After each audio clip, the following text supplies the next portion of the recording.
move. The 24-year-old Burnaby, BC native wrestles out of Arizona State. Also a BC native is Chris Rinke from Port Coquitlam, a kinesiology student at Simon Fraser University. Rinke has wrestled at the 82-kilogram class for the past 5 years.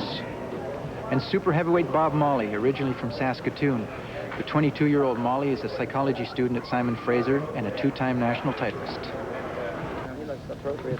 Coaching all three, despite their range and size, is Jim Miller, a former national team member and now coach at Burnaby Mountain Wrestling Club. Make this quick, so you got no chance of injury, nothing, just quick and efficient. The experienced wrestlers should have the advantage in the preliminary rounds despite a random pairing system. Those wrestlers with national and international experience are used to the pressures of a big event. They realize that it's paramount to save yourself for the finals by knowing exactly when to press and when to relax in the opening rounds.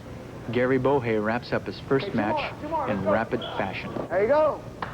Sit.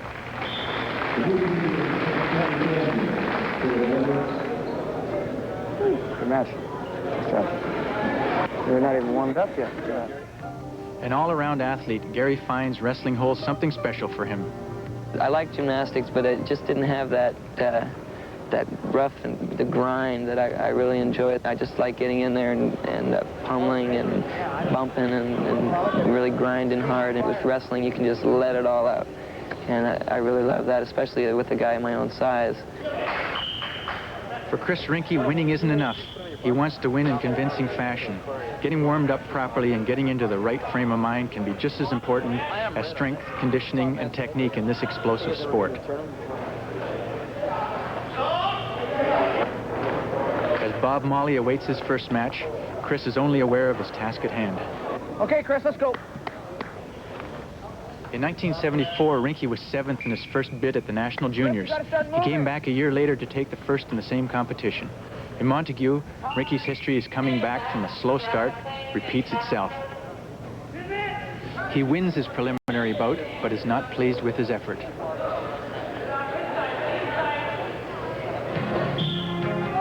Last summer in Los Angeles, Rinke moved into the pool final, but lost to the eventual gold medalist. He faced West Germany's Rainer Trick for the bronze. Sometimes I don't wrestle well in pressure situations, but I think I have the ability to come out on top and do what I have to do in order to win. And that's exactly what he did, winning the bronze medal, only the second Olympic medal for Canada since 1936. I knew that I worked so hard and put so much time into the last 3 or 4 years of my wrestling, and I just felt that I was the one that deserved to go, and there was nothing that was going to stop me. If an athlete's ability can be gauged by his determination, then Bob Molly's inner strength gives him unlimited potential. Last summer, Bob emerged as the leader of the Canadian team and capped off the most successful Olympic performance ever, a silver medal. Looking back at the match, you know, I was disappointed at the time because number one thing you remember about the match is you're losing, and losing is not I don't enjoy losing. With major back surgery just 21 days before the Olympic flame was lit, Bob's achievement was miraculous. Getting to the Olympics has always been a lifetime goal of mine, and looking at the injury or whether it was going to injure me in the future and hold me back from anything I didn't look at the time. Followers of the sport credit Bob's success to his great mobility. He's able to make use of his power and size effectively by outmaneuvering his opponent with speed. Good match, that's good. I said that's good, that's good. The name of the game in wrestling is control and pressure. By keeping the other man on the defensive, Bob is able to score points and win matches. Is your back hurt? The strain on his back will only make it worse, and he is fortunate not to have drawn any evening bouts. For Chris and Gary and the rest of the wrestlers fighting for national spots, there are more bouts tonight, and the dinner break is a welcome time to relax and regain strength for the evening session. Not unlike boxing, there's something unique about the heavyweights. In both sports, they are not restricted by weight classes. In this sense alone, they are separated from the other wrestlers. By not having the constant battle with scales and always treading that fine line of just making weight. Maybe more than in any other sport, wrestlers rely on mental attitude as a critical leverage to succeed. When a wrestler loses a match, he has to live with the reality that he was physically beaten by another man.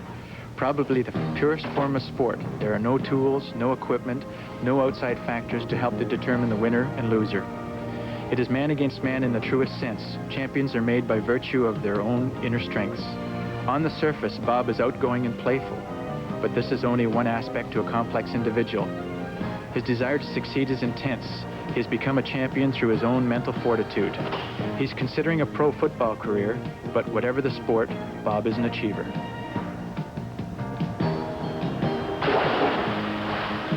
Let's go Chinese food or something.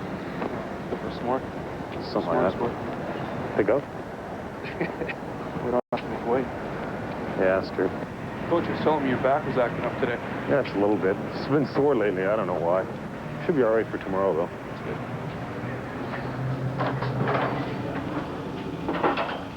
The next day, the finals and the dreaded weigh-in. 62, Bohay. Okay.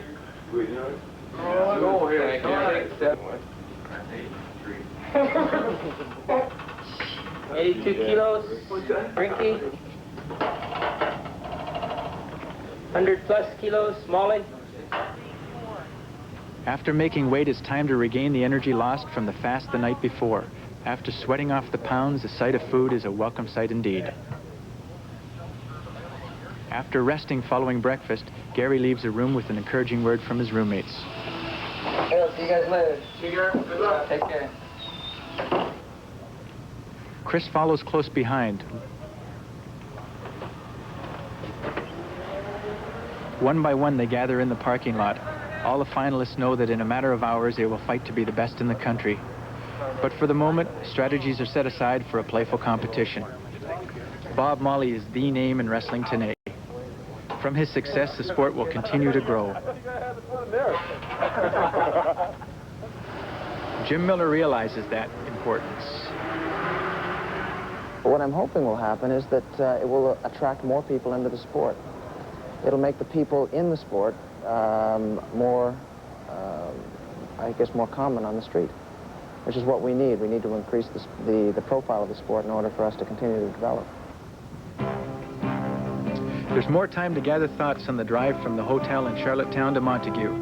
The national finals is a major goal for all these young men, something they have worked hard for since they began wrestling.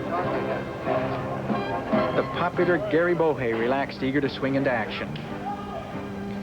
A pensive Molly thinks alone in the corner. And an intense Rinky reaching within himself.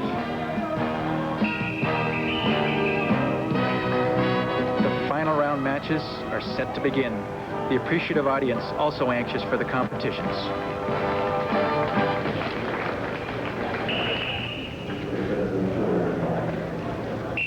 Bohay in the blue, Sullivan the challenger in the red. Bohay, Canadian champion. There's that front head and arm control.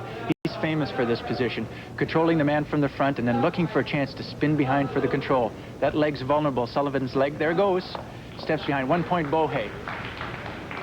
Gary has dominated through this tournament here, defeating his first 4 opponents handily, stopping them all at what we call evident superiority. 12-point spread, that is, going ahead by 12 points, they'll stop the match. Now look at, he's riding Sullivan on top here, attempting to tip him onto his back. They're on the edge, they'll let them wrestle for a while. Referee wants them up. No points in the bottom, they stand up again. This is round 1 of 2 3-minute rounds. Bohay leading 1-0. Very balanced stance here. Look at, he's controlling the arm. 2-in-1 grip, Bohay's got the arm. Just jostling for position at this point. Sullivan's up. Oh, look at the block there. Did you see that? Sullivan attempted to throw. Bohay stepped in and blocked with his thigh. Again, same maneuver, going behind the front head and arm and then going behind. Second point for Bohay, 2-0.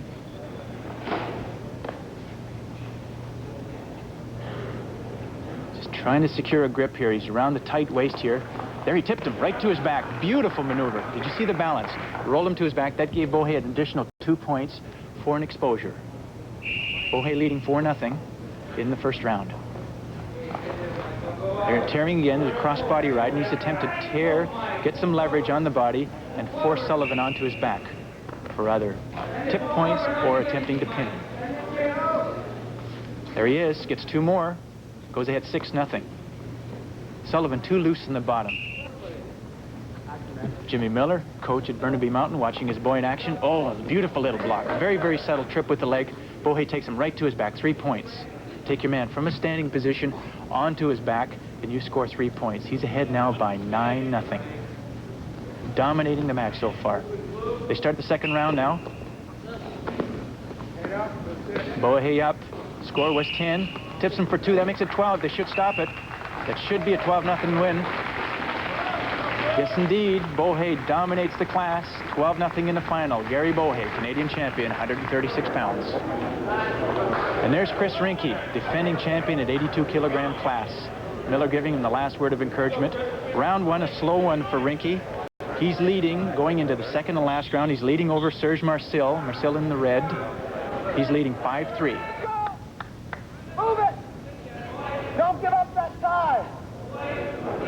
Again, Chris up by 2 points, being a little passive here. He's protecting his lead. He's not attacking like he should. There's a shot. Didn't free the arm. No points exchanged. Just basically looking after his lead. Marcel, the challenger, talented young individual from Quebec, coached by Victor Zilverman. He was second in the Olympic trials last year. Rinke beat him there. Oh, Marcel's in. He shot the leg, but Rinke sprawls, so there's no points. Chris backing. He's going to get in trouble for backing. They'll warn him for passivity. Yeah, I think they'll take a point off him for that. No real control. Miller's not happy with that. Yes, they did. Score 5-4 for Rinke with the challenger, Marcel, in the red, pushing. Now, Chris is just stalling out time now. He's got a lock around the legs. Basically, oh, Marcel, beautiful attempt. Marcel tried to tip Rinke, but he rolled to his own back. They'll stand him up. If you attempt a technique and put yourself to your back, they don't penalize you for that. They stop and stand you up again. Rinke winning by 1 point. Marcel takes a shot. Missed throw, both standing. Once again, Marcel in the red, pressuring the champion. Another leg shot. Rinke has a good sprawl. Look at, he stretched right out. And it's over. Chris wins 5-4. A conservative win, but he did it. He's the best 82 kilogram in the country.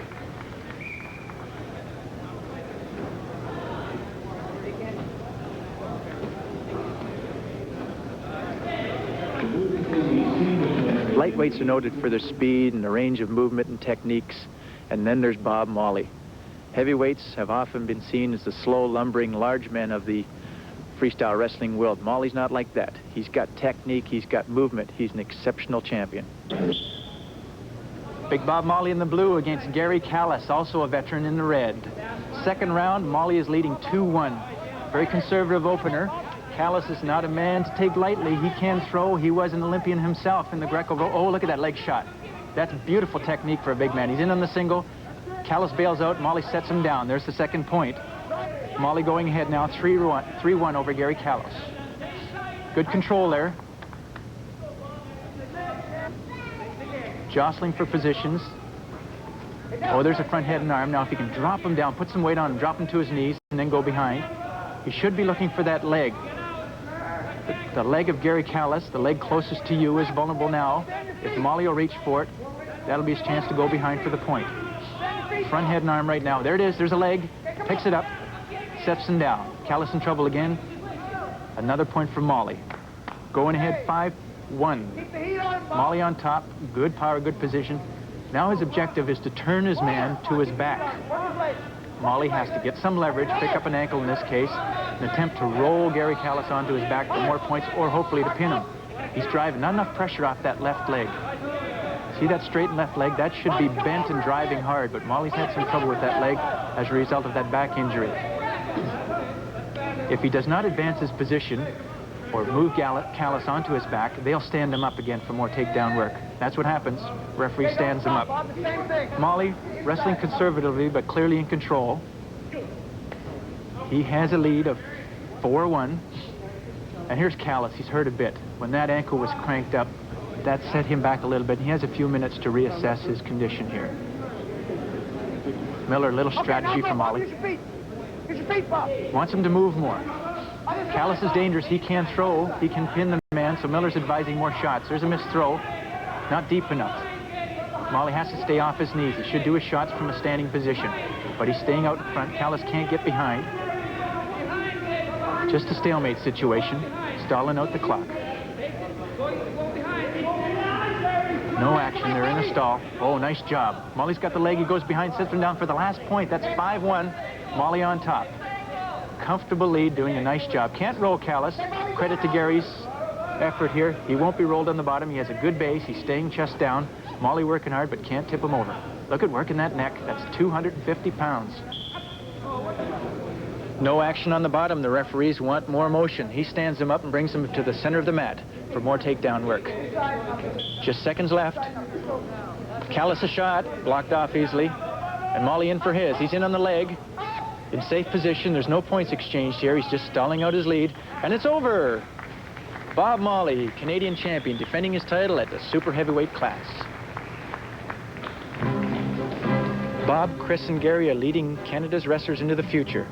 They each have given a great deal for their sport, and each looks for his own personal rewards. Right now, it's important to exploit Bob and I as much as we can. You know, get that exposure, and just bring up the whole image of the sport. I think sooner or later, people have got to start recognizing it. I can be prodded into a complainant type match by the proper person if he wrestles me right.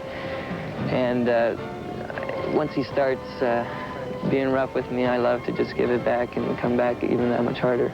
It's a sport where you can't, when you're down, you got to keep going. And it's something where it's so easy to quit. And I just don't, I enjoy the fight in there to keep going.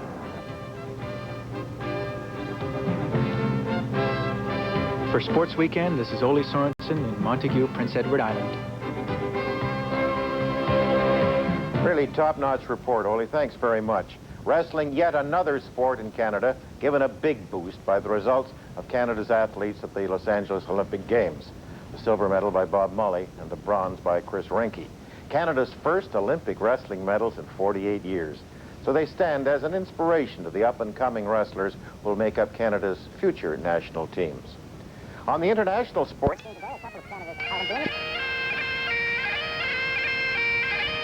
The Lone Piper welcomes the world to the opening ceremonies of the 13th Commonwealth Games here in beautiful and historic Edinburgh, Scotland.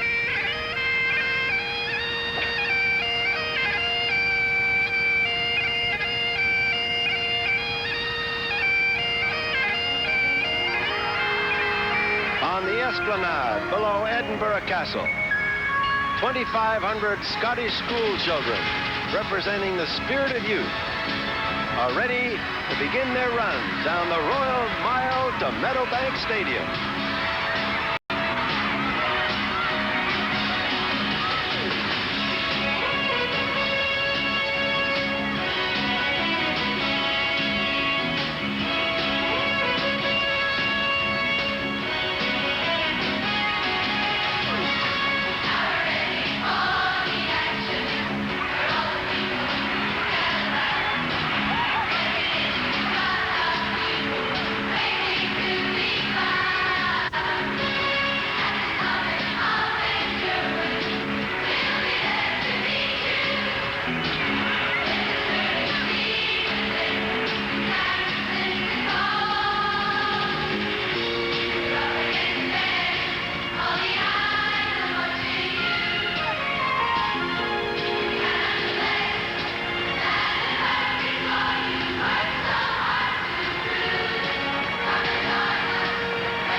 Tonight, in fact, for the entire games, is the spirit of youth, today and in the future.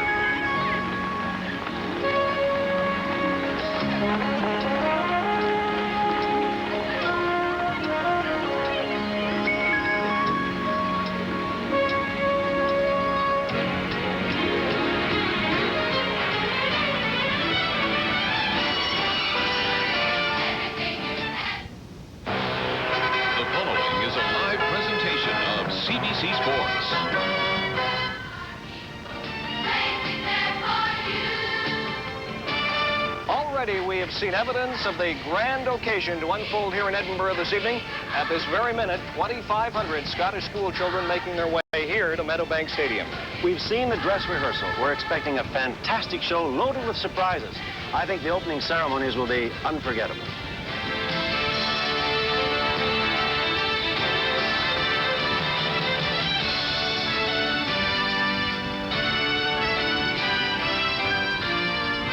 The 1986 Commonwealth Games from Edinburgh, Scotland are brought to you by Esso. Esso has the no trouble gas that cleans as you drive in all of our pumps. And by Molson. Working together for 200 years. Molson salutes you, Canada.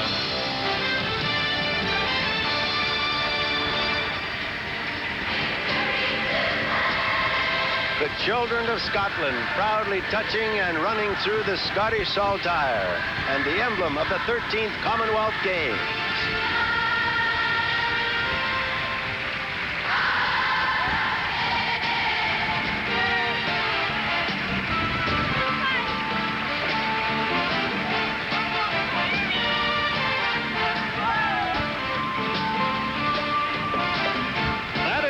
Margaret, it's about a quarter of a mile from here at Meadowbank Stadium. It too will have a very special role in these opening ceremonies.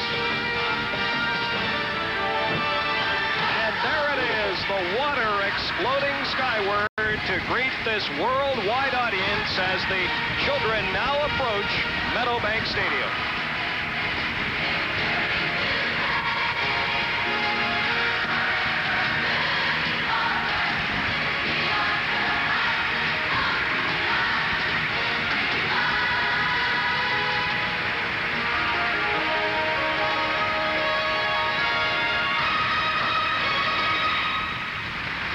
Formation of the Scottish flag.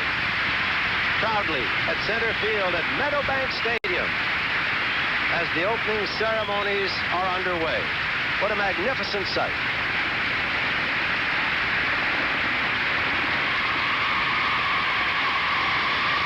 The Duke of Edinburgh has arrived at Meadowbank Stadium to take part in the opening ceremonies and officially open the Commonwealth Games. Now, he has been on a hectic cruise, but pleasureful.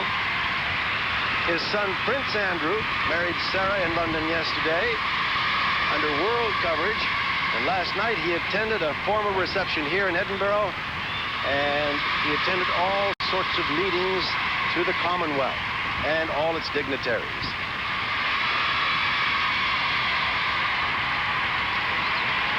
It was after the games here in 1970 that Prince Philip officially referred to them as the Friendly Games.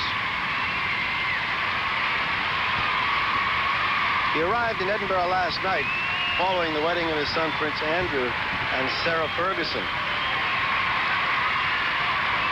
Prince Philip became the Duke of Edinburgh the day before his wedding to Queen Elizabeth, title given to him by King George VI.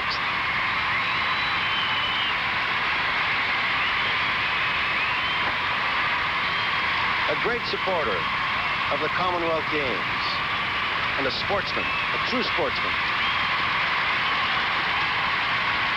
Extremely popular here. He stays nearby in Holyrood Palace, which is the official royal residence for the royal family when they're here roughly for 3 weeks each summer before heading north to Balmoral.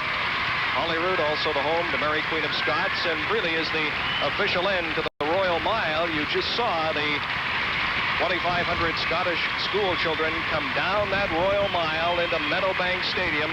They are now assembled in the form of the Scottish saltire, joining in this loud, loud ovation for His Royal Highness, the Duke of Edinburgh.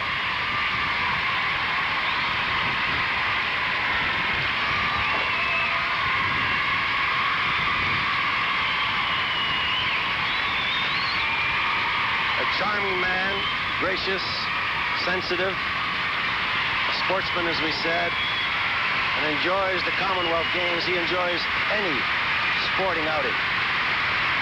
You might get a glimpse of an umbrella. It's very cool here. I'd say about 50 degrees Fahrenheit, overcast. Rain is forecast after a bright sunny day. So far, though, no rain, and of course, we're hoping it'll hold off for the next 2 hours.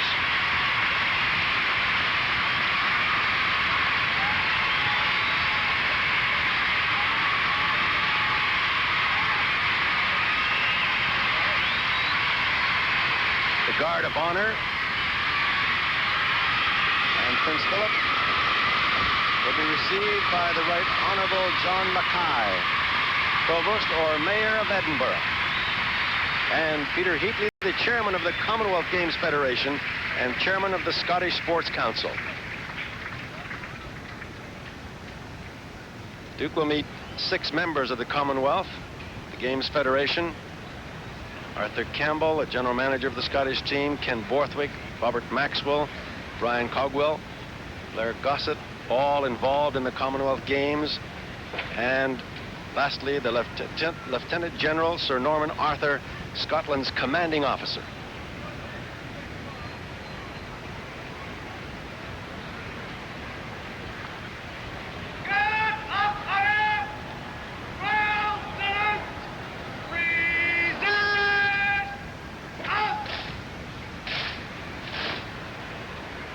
The 1st Battalion of the Black Watch.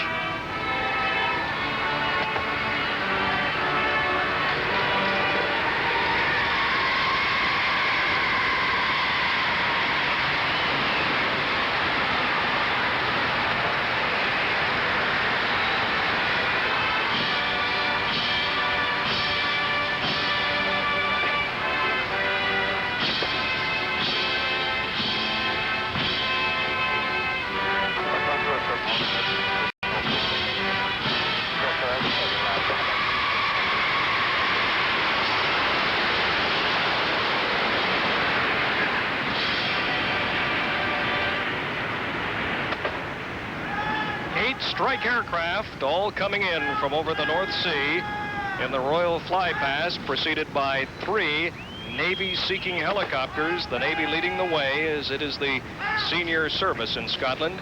Those fighter planes coming in at roughly 800 feet, and they're capable at low altitude of speeds of more than 900 miles an hour.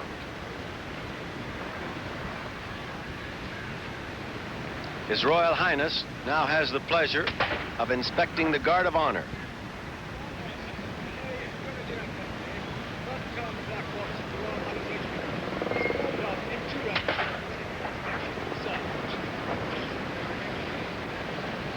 He'll be escorted by the Guard Commander, Major Sir Andrew Ogilvy Wedderburn, his equerry, and the Lieutenant General Norman Arthur, the General Officer commanding Scotland. He is inspecting the Guard of Honor of the 1st Battalion of the Black Watch. And the music is provided by the regimental bands.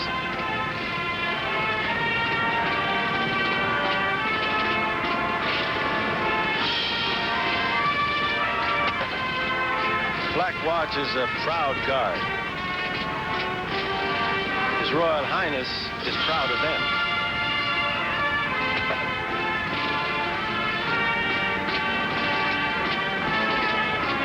The Black Watch, the senior Highland Regiment, dates back to 1715. Raised by the Earl of Mar to support the deposed King James II, who was ousted by William of Orange.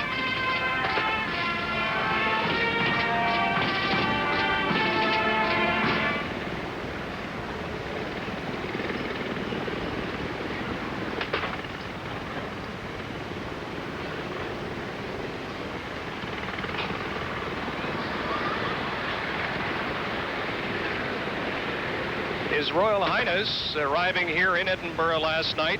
Her Majesty Queen Elizabeth will be here for the games later on this week.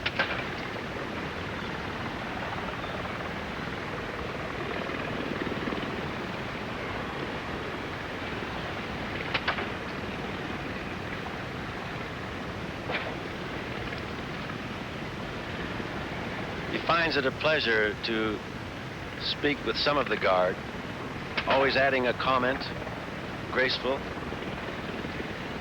and proud, as we said.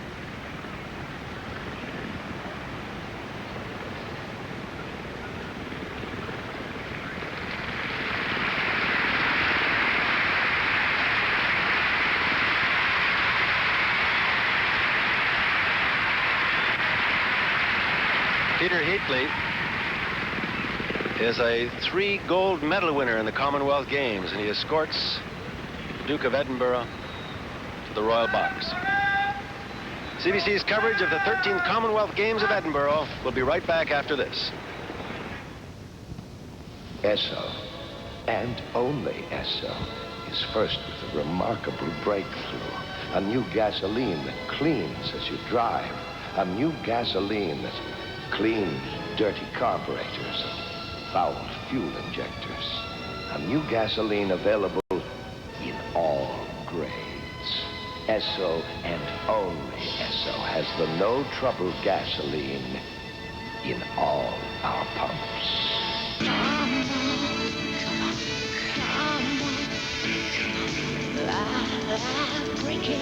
Break up in a case of that heart now, baby. Come take a taste of that heart. Come on, come on. Come take a taste of that heart now, baby. Molson Light, a taste that turned light into beer. You know it's got it.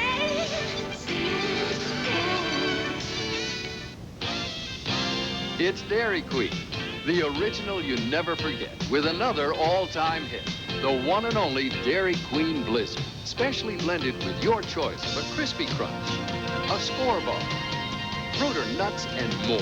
So rich, so thick, you gotta spoon it up. Cruise on down and spoon up a Blizzard, only at Dairy Queen. The original you never forget. We treat you right.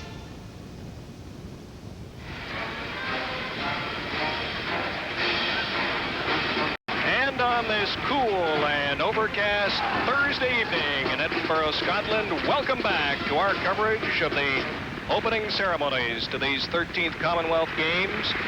I would say, much like in Los Angeles in 1984, in spite of all their problems, the boycotts and so on, the people here in Edinburgh determined to make these games a great success, although the competitors will be far fewer in numbers than had been expected.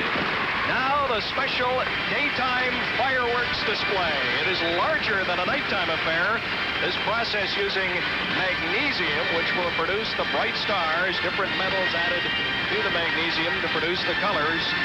And we look out into the Firth of Forth, leading out to the North Sea. This spectacular display over sold-out Meadowbank Stadium. The fireworks display by Rocks of England, a fireworks firm since the early 1700s.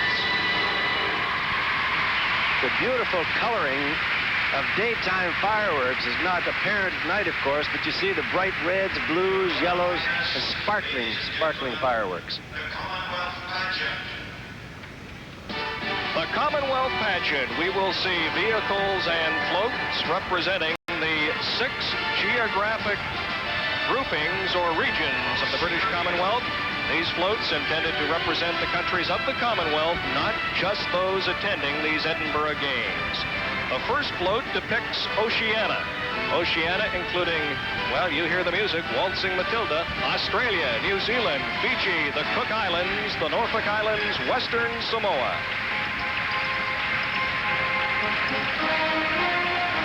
Basically shows an Australian beach scene.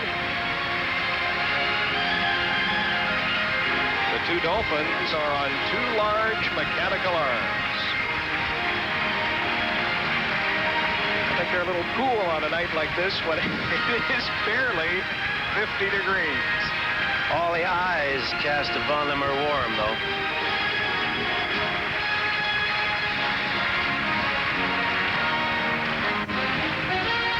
That is Tie Me Kangaroo Down Sport, the song very popular and hit music by Rolf Harris from about 15 or 20 years ago, Australia.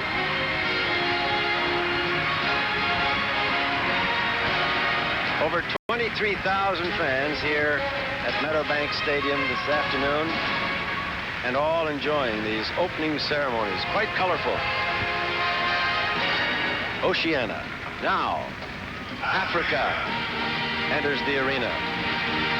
The African float is based on a savanna grassland scene. And at the front and back are 2 giant masks.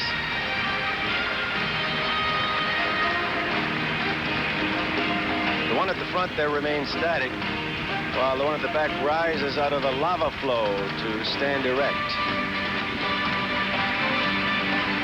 Down the sides of the African float are 6 smaller double-sided masks.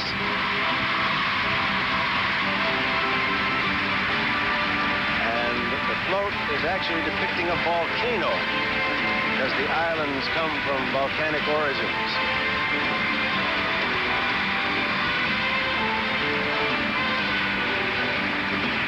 Africa has the competing nations there, including Botswana, Malawi, and Swaziland.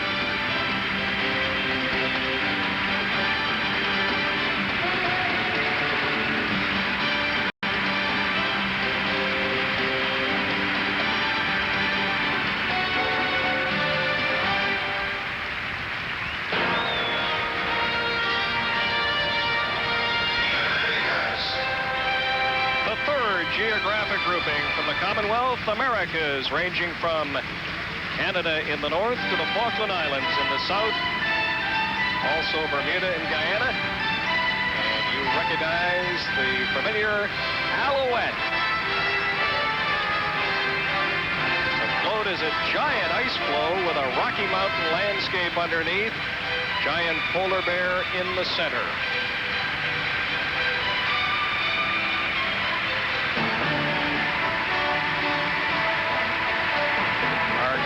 Flag flying so proudly here. We'll introduce you at great length to the Canadian team later on in these ceremonies. Let me just say, at 395, it is the largest and probably most talented team we have ever sent abroad to any international sporting event.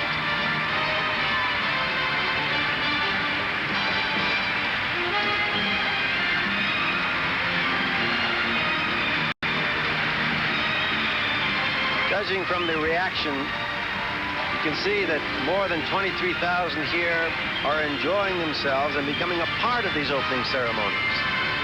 Well, as I said, these people in Edinburgh who have been so very, very friendly, determined in spite of all the problems and the boycott to make these games one giant success. The Caribbean. Countries represented there include the Cayman Islands, Grenada, Jamaica, the British Virgin Islands, the Paradise Islands. Ironically, the first games attended by Grenada were in 1970, right here in Edinburgh. Unfortunately, their 8 competitors did not make the trip. Now, this float is what everyone would expect from the Caribbean, a paradise island. Basically, the float is like an island in section showing the sandy beach, the water, and all parts of the island. And, of course, the lovely ladies of the island.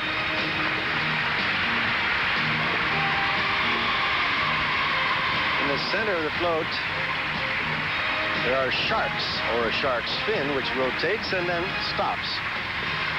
Stops behind the rocks. The other end, of course, you can see the whale's tail, or the shark tail, whichever you feel.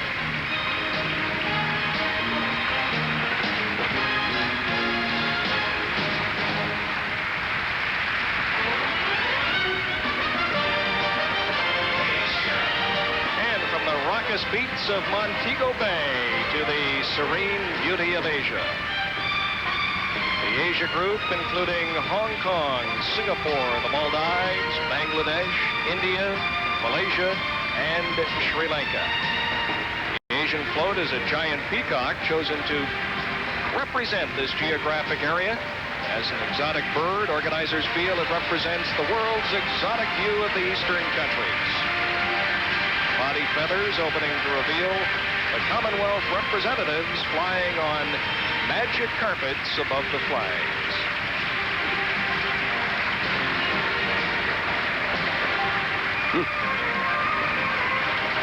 Beautiful mask.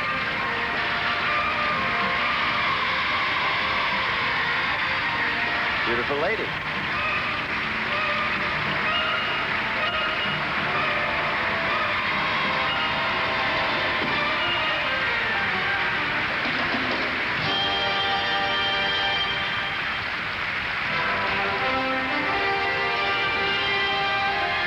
This is Europe. The float depicts a large area of continental Europe, although most of the Commonwealth countries are islands. Historical landscapes, black and white. Beautifully done. European float is black and white, as you said, indicative to Gary Freeman of European culture. On top are representations of Big Ben and a section of the Houses of Parliament. And the balloons are being released.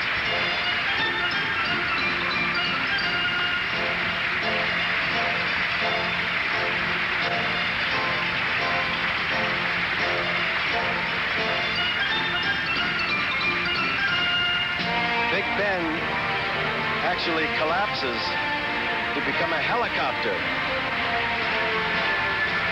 Looks and Houses of Parliament and the Royal Scottish Academy. And of course, as you saw, the sides collapse and they release all those glittering balloons.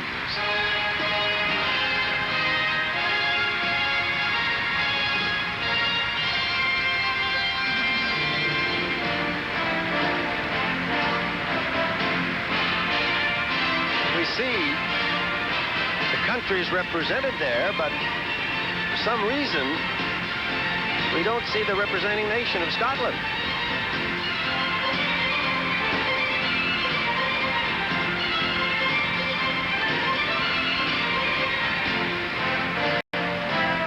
At that point, that is very much a mystery.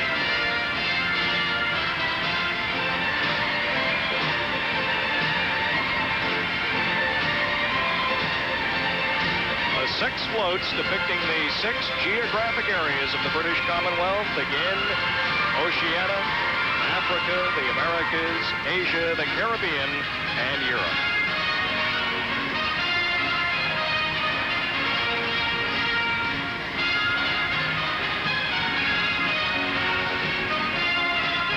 As the floats parade around the track on the outer portion of the infield, thousands of Scottish school children performing their traditional dances in 8 different circles. Truly a magnificent sight. And I'll tell you, I think the skies are beginning to clear here as you look out onto the North Sea beyond Meadowbank Stadium.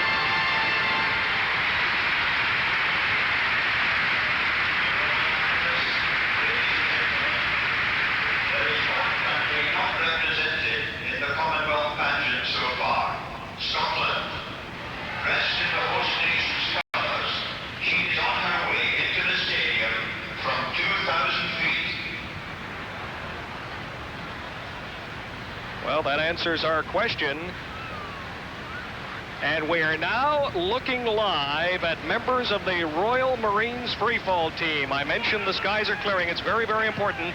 That is a television camera on top of Simon Ward's helmet. There he goes. You will see live pictures as Ward freefalls from 10,000 feet. There's the stadium on the bottom portion of your screen. In all, 10 members of the Royal Marines freefall team. Their chutes should deploy at about 3,000 feet. There you go. The Union Jack on top.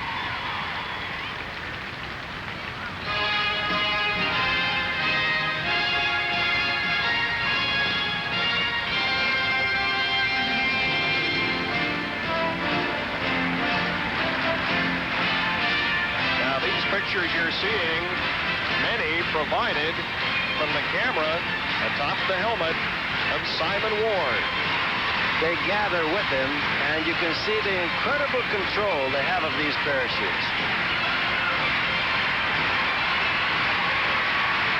As the first of the 10 Marines lands dead center here in Meadowbank Stadium, now you look down from the high camera. The second has landed. A spectacular sight. The Marine Corps has been in existence since 1664. This free-fall display team since 1977. Now remember, we've been warned, the Scottish representative, a a world champion parachutist will come down to follow these members of the Royal Marines freefall team.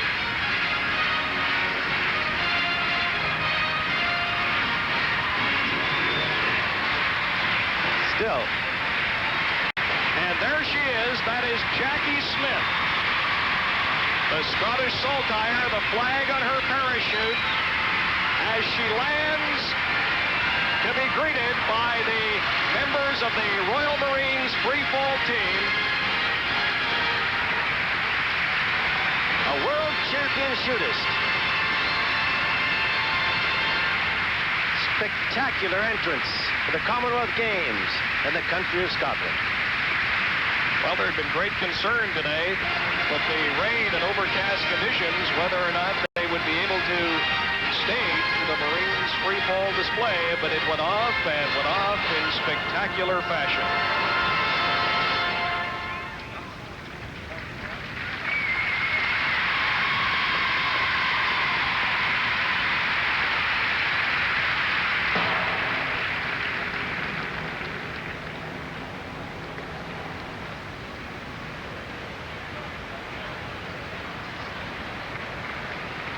The drum.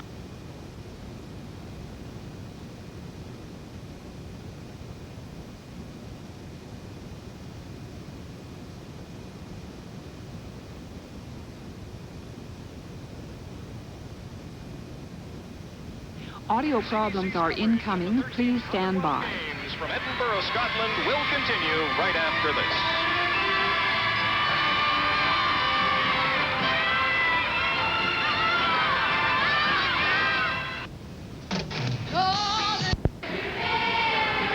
As the stadium empties from the early portion of this opening ceremonies demonstration, the Royal Marines freefall team and world champion parachutist Jackie Smith exit the stadium. Welcome back to Edinburgh and our continuing coverage of the opening ceremonies to these 13th Commonwealth Games. Games that will feature 10 sports. You'll see exclusive coverage over the next week and a half here on CBC. One lady wasn't going to miss out on all the fun of the opening ceremony. All the way from Loch Ness. Well, before we went to commercial, I mentioned that the drum roll was signifying a surprise event. We were at the rehearsal the other night. We weren't even sure what it was, but the Loch Ness Monster appears from the east end of Meadowbank Stadium. What a shy-looking monster, I would say.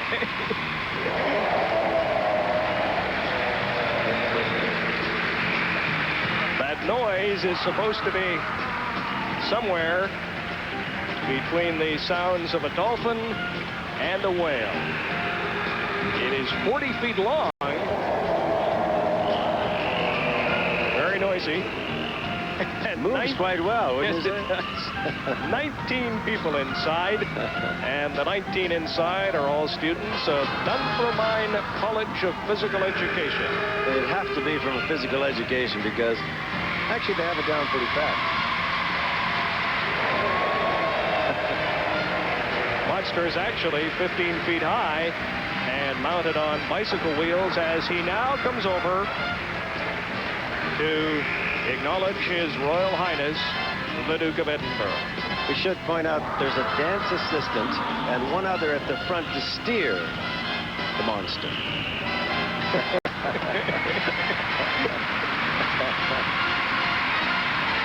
And he gets a wink. Is that a wink for the Royal Box?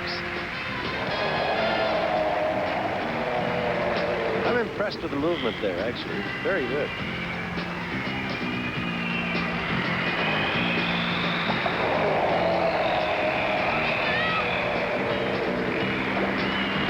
Nessie, the Loch Ness Monster, now exiting to the west end of Meadowbank Stadium.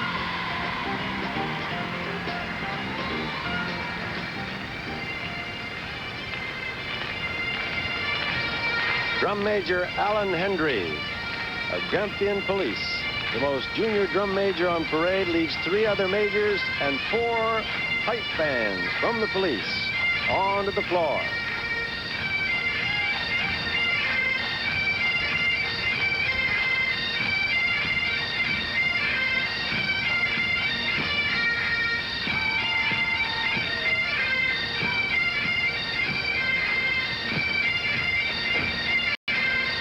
The other drum majors, Dick Hamilton of Tayside, Jim McCluskey of Strathclyde, and Ron Mason of Lothian and Borders, are included here. The Strathclyde Police Band dates back to 1883.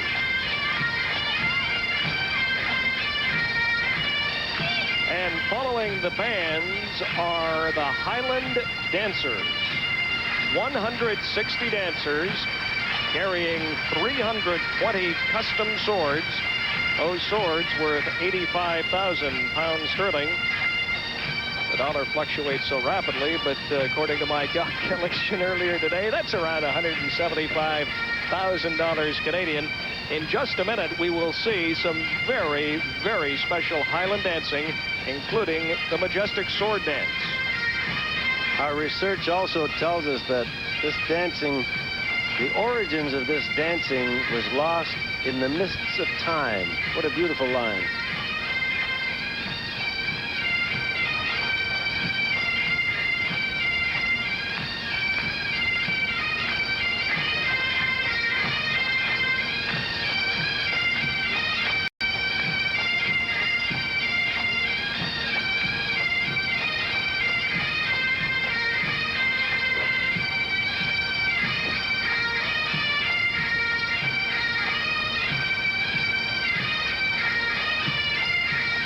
What strikes me probably the most here this evening is the color.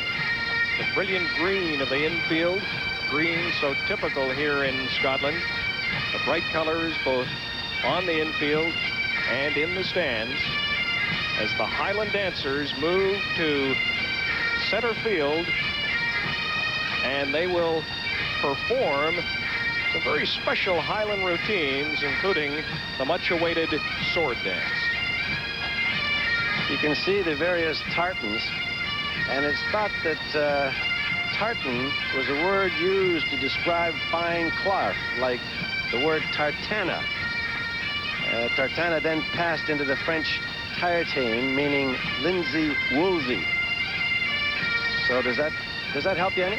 I didn't know that. Oh. A cloth with a linen wrap and a woolen weft.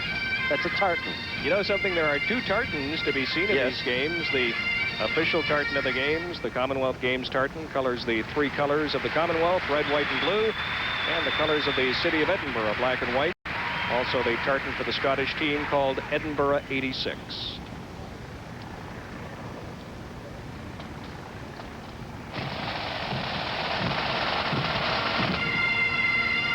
And now the first of the Highland dances.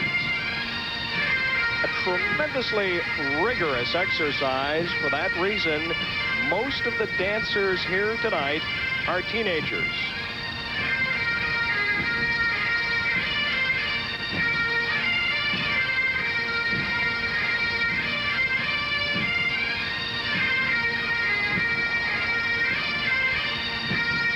Originally, the solo dancing of Highland men, it was so strenuous that the men had to be in absolutely peak condition. In fact, as we are opening a major international athletic event, Highland dancing in this country was once considered a major international athletic competition.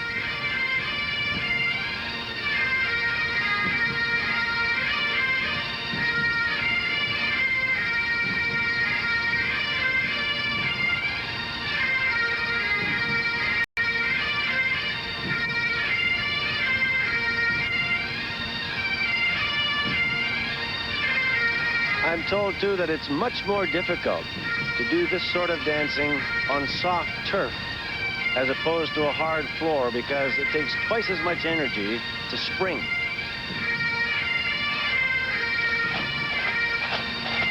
You didn't know that, Brian? That's two things. We're counting. I love it. Looks great. Ah, yes. The tartans and the pipes have been on display for the past several days as this beautiful city, tremendous sense of history, prepares for these Commonwealth Games.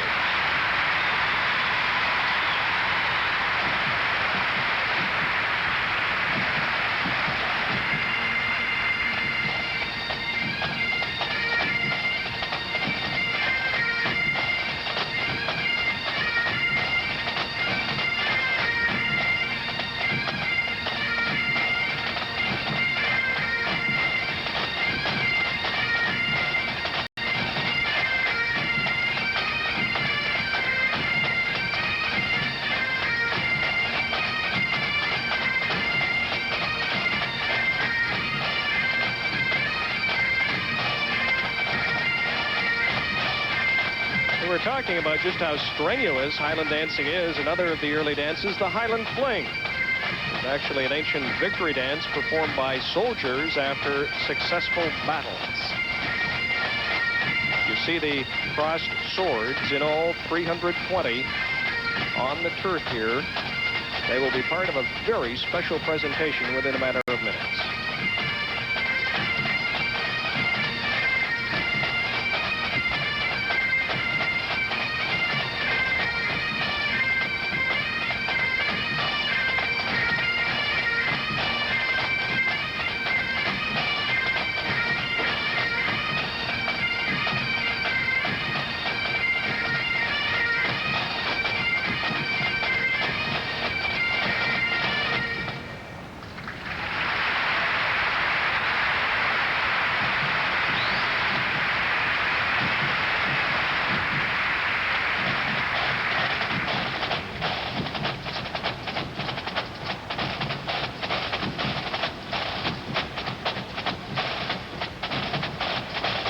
The first sword dance recorded in this country was in 54 BC.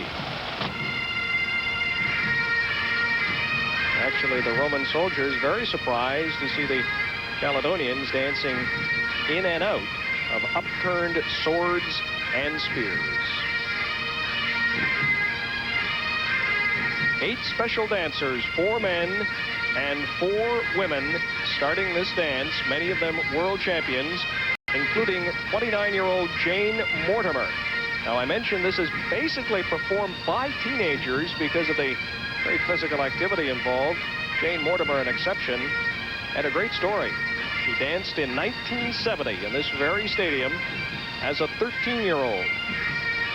In the opening ceremonies for the 1970 games, she is back here in 1986, as is her sister, Rona Sanderson, also dancing in this featured event.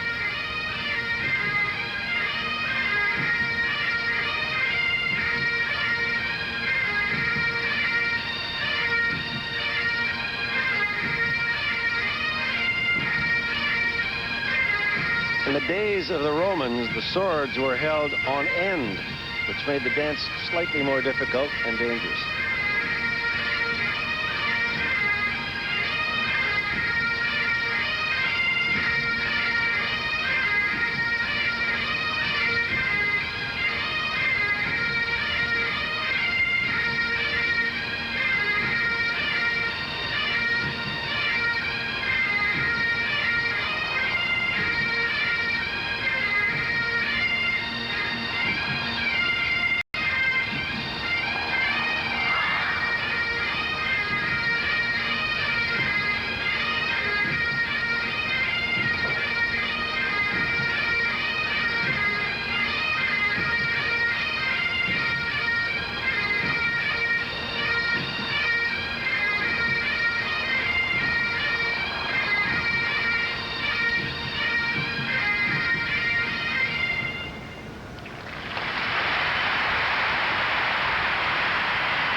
The dancers begin to leave Meadowbank Stadium after performing the traditional Highland dances and the sword dance. Stay with us. Lots more to come, including the Parade of the Athletes, CBC's coverage of the 13th Commonwealth Games from Edinburgh, Scotland, will continue right after this.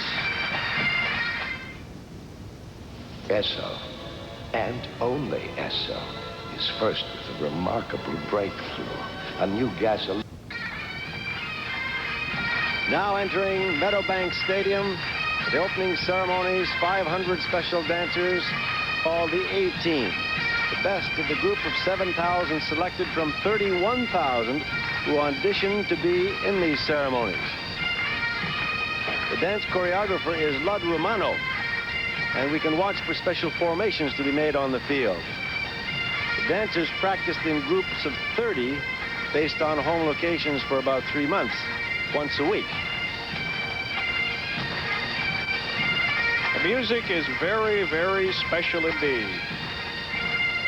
And it sets the tone for the games, the competition officially beginning tomorrow. Victor Davis will go for gold in all 10 sports being contested here in Edinburgh this summer.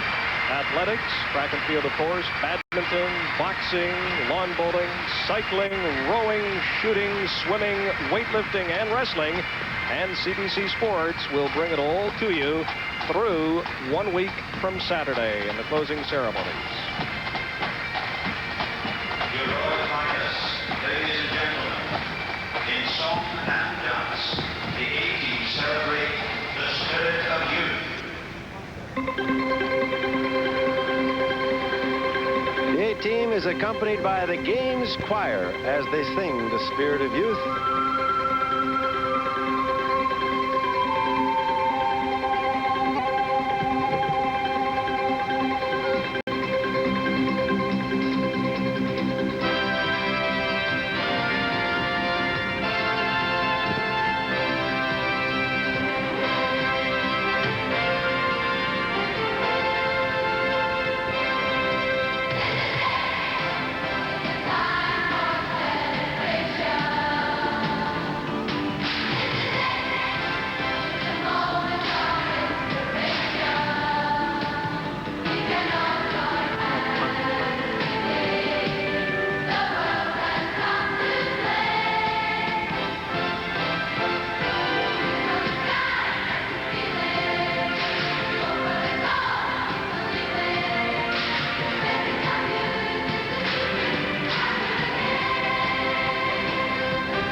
The extraordinary combination of 500 young dancers and the Games Choir singing The Spirit of Youth, a song written to signify the Games theme, live from Edinburgh, Scotland. The 1986 Commonwealth Games opening ceremonies will return in just a moment.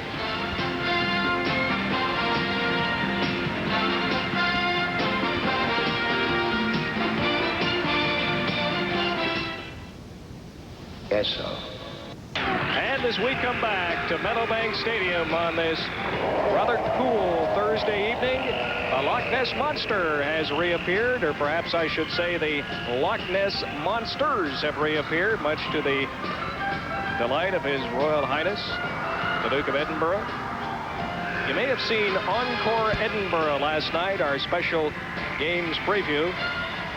Scott Oak searching all night for the Loch Ness Monster. I tell you, the monster he found wasn't a whole lot different than the one here this evening.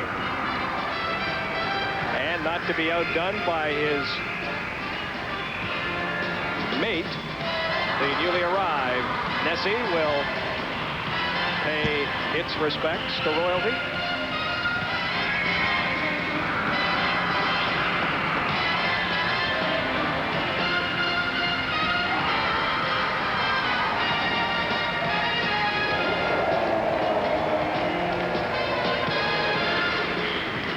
If you're just joining us, as we told you earlier, the monster experts, they even have a monster museum here. Uh-oh. Well, those are baby Nessies, 2 little Nessies. Anyhow, they even have a monster museum here dedicated to the Loch Ness Monster, and officials at that museum informing us the official monster sound is somewhere between a whale and a dolphin. So we now have a mother and father and 2 babies on the field, and oh. Now there's a roar. Whoa, whoa.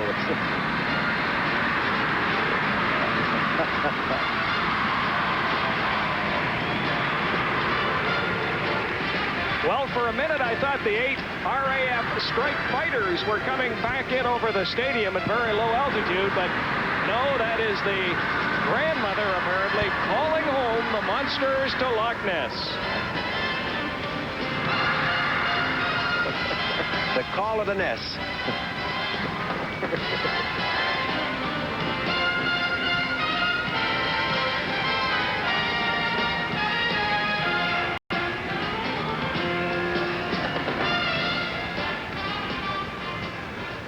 Your Royal Highness, ladies and gentlemen, Sir Yehudi Menuhin. One of the world's great musicians, Sir Yehudi Menuhin, playing a Stradivarius violin. The world-renowned 70-year-old performer-conductor coming to take part in one of his great loves, authentic Scottish fiddle music.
the Scottish Fiddle Band. He has great connections with his country. Attended the first Edinburgh International Festival in 1948. He says he is refreshed by Scottish playing, fiddle playing. It comes from people with tradition. And he is amazed by the impeccable rhythm of the Scottish players who are never out of tune, playing with great leathery hands formed by sheep shearing, beekeeping, and, in Menuhin's words, a certain amount of whiskey. And as the fiddle band, under the direction of Sir Yehudi Menuhin, plays at the west end of the stadium, the Country Dancers entering Meadowbank Stadium. Country dancing first introduced to Scotland from England around 1700.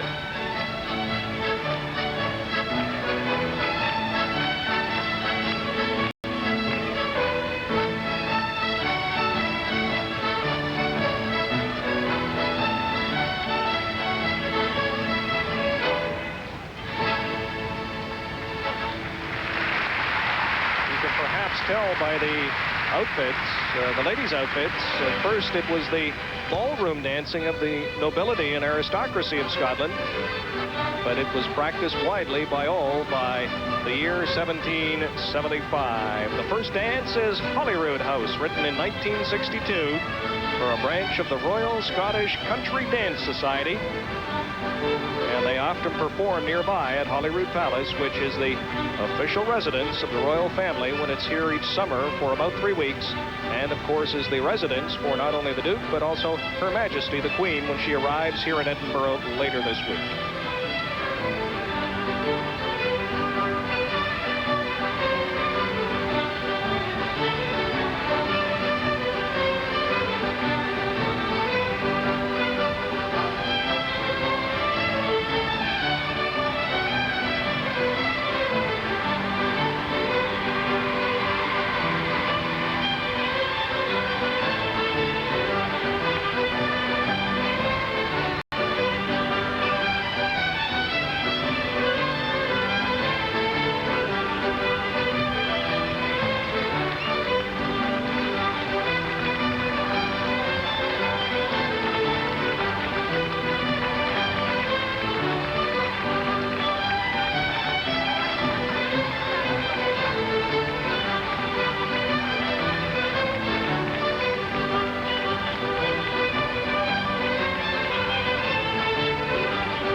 country dancers accompanied by the fiddle band under the direction of the famed Sir Yehudi Menuhin. Stay with us, lots more to come. Our coverage of the opening ceremonies from Edinburgh will return right after this.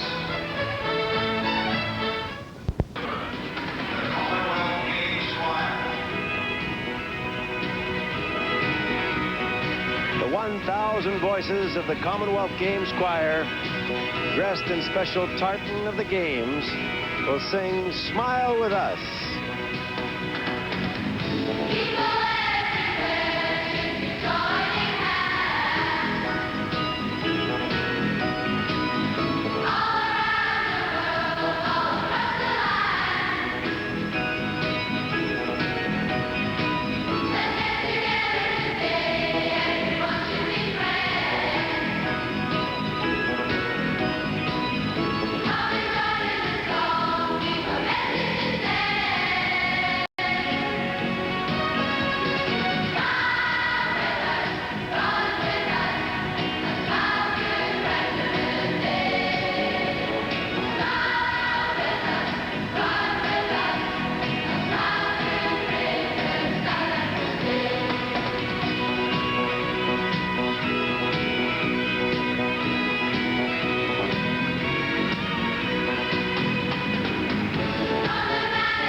An amazing demonstration by 5,000 young Scots. The Games Choir was singing "Smile with Us," "The Sun with Us," and this beat team was making this formation on the field. Incredible, Brian.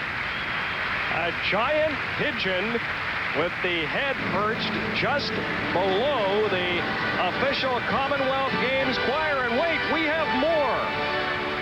As the 5,000 youngsters exit the field, literally hundreds of pigeons are released in the southeast corner. Stay with us, lots more to come. CBC's coverage of the 13th Commonwealth Games and the opening ceremonies will continue from historic Edinburgh, Scotland, right after this.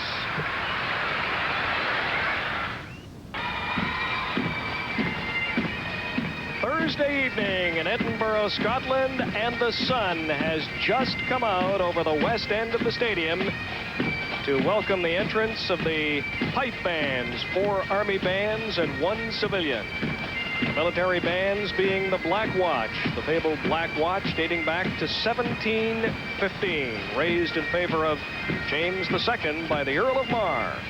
James II opposed William of Orange. The second of the military bands, the Queen's Own Highlanders, originated in the troubled years of 1715 to 1745 during the uprisings here in support of the Stuart Kings and their claim to the British throne. The third of the military bands, the Scots Guards, dating back to 1642 when Charles I signed a commission calling for the raising of a regiment of foot soldiers. The final military band is the King's Own Scottish Borderers. And the civilian band is the Gordon Highlanders. They take their name from the Gordon clan from northeast Scotland.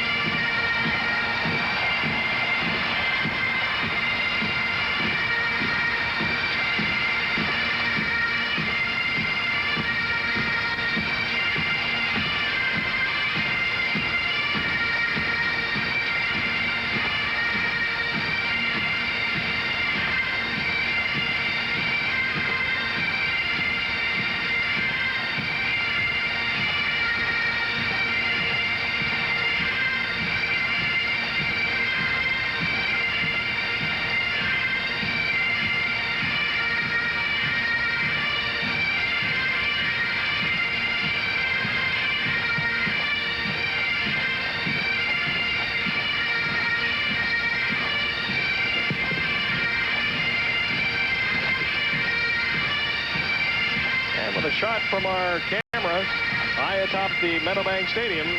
The sun now reflecting off the 4 pipe bands, 4 military bands, and the 1 civilian band as they put on really quite a show for this capacity crowd. 1,000 pipers massed here in Meadowbank Stadium.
pipe bands, 4 Army bands, and 1 civilian entertaining here in Meadowbank Stadium. Still to come, the parade of the athletes and the official opening ceremonies by His Royal Highness, the Duke of Edinburgh.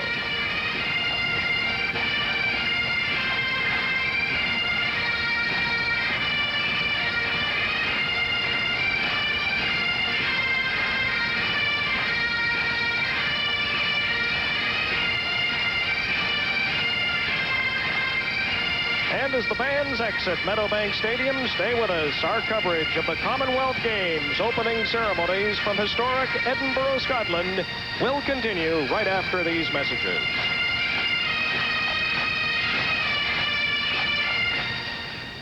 Pipers from 5 different Scottish pipe bands exit Meadowbank Stadium.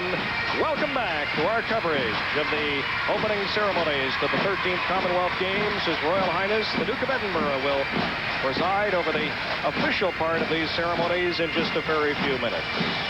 The Commonwealth Games, of course, with a great Canadian tradition dating back to the start of the Games in Hamilton, Ontario in 1930. From 1930 to 1950, the Games officially known as the British Empire Games. From 1954 through the Games in Kingston, Jamaica. In 1966, they were known as the British Empire and Commonwealth Games. And in 1970, when the Games were first held here in beautiful Edinburgh, they were officially dubbed the Commonwealth Games. These 1986 Games, the first in the 56-year history of the Games to be privately funded. Scotland, of course, has been a staunch supporter of the Commonwealth, of the Empire Games since 1930 at those first Games in Hamilton. These, by the way, are the only international sporting games at which Scotland competes in her own right and not as part of Great Britain and Northern Ireland.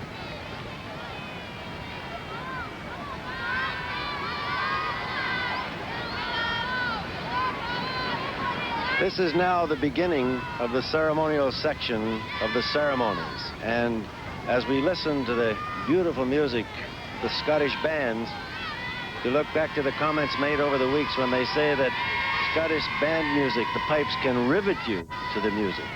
And we find that. The Duke of Edinburgh, his equerry, along with Peter Heatley and others, will now be led to the saluting dais as we prepare for the athletes to arrive. The fanfare will be played by the state trumpeters, and they're called the Lifeguards. They date back to 1661. Along with the Duke of Edinburgh is Peter Heatley, Commonwealth Games Federation Chairman, Arthur Campbell, the Chairman of Scotland's Council, Commonwealth Games Council, Ken Borthwick, the Chairman of the Organizing Committee, as fanfare is being prepared.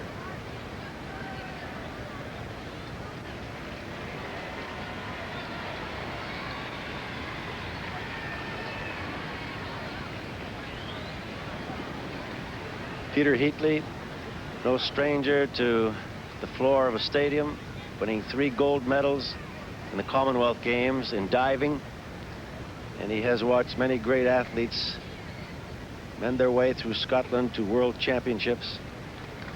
The Duke of Edinburgh, of course, has seen many too. Ken Borthwick, Chairman of the Organizing Committee on the right, enjoys a chat with the Duke of Edinburgh and Peter Heatley. You know, Ernie, I mentioned the Canadian tradition. It was Bobby Robinson, a sports reporter for the Hamilton Spectator, who coached our track and field team at the 28 Olympics at Amsterdam, that inspired the first Games in Hamilton.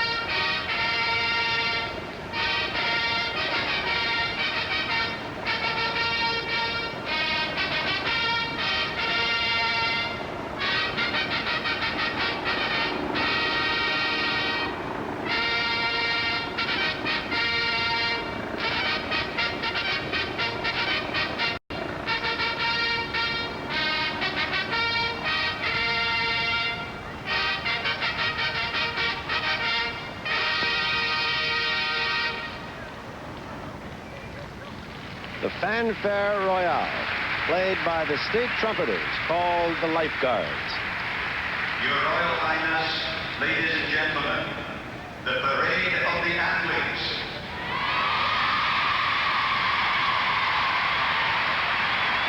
Well, here's what this capacity crowd at Meadowbank Stadium has been eagerly awaiting for the past 90 minutes. The ceremony underway now for just about an hour and a half.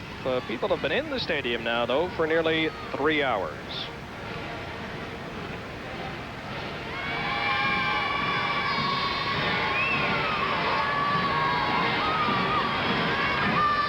And the athletes will be led in from the east end of Meadowbank Stadium by the Special Police Band.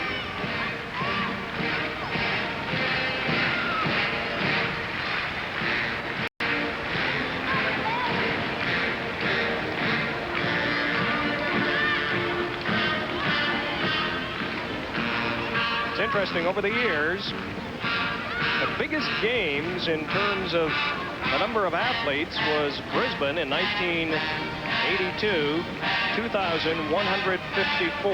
They had hoped to top that this year. Because of the boycott, they will not. 46 nations competed in both Edmonton and 78.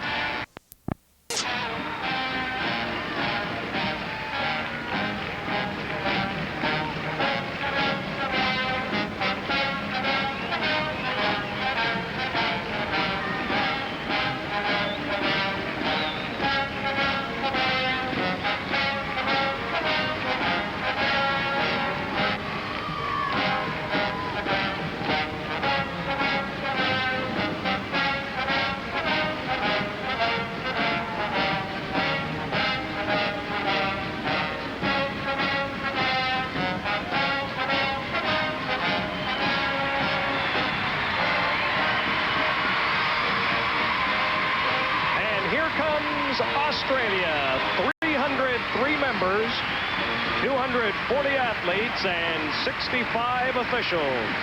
The Australians have competed in all the games going back to Hamilton in 1930.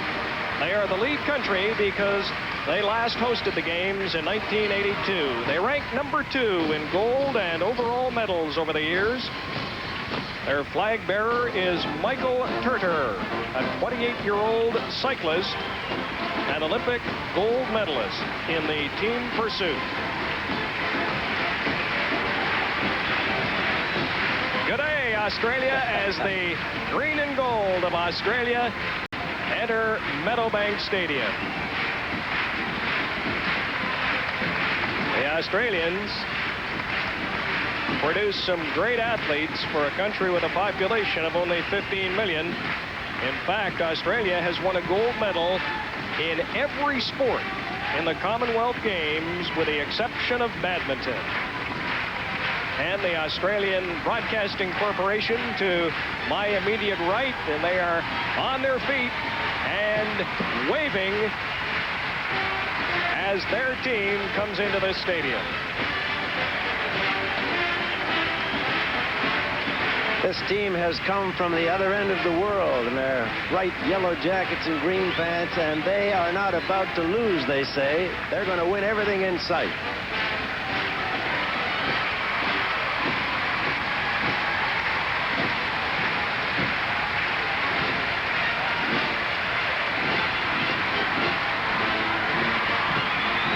Botswana competing in bowling and athletics with just 21 athletes.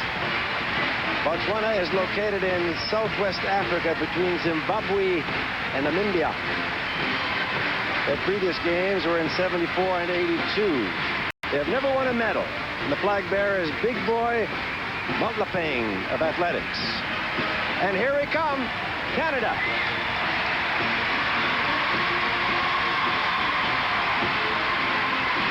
The Canadians following Botswana into Meadowbank Stadium.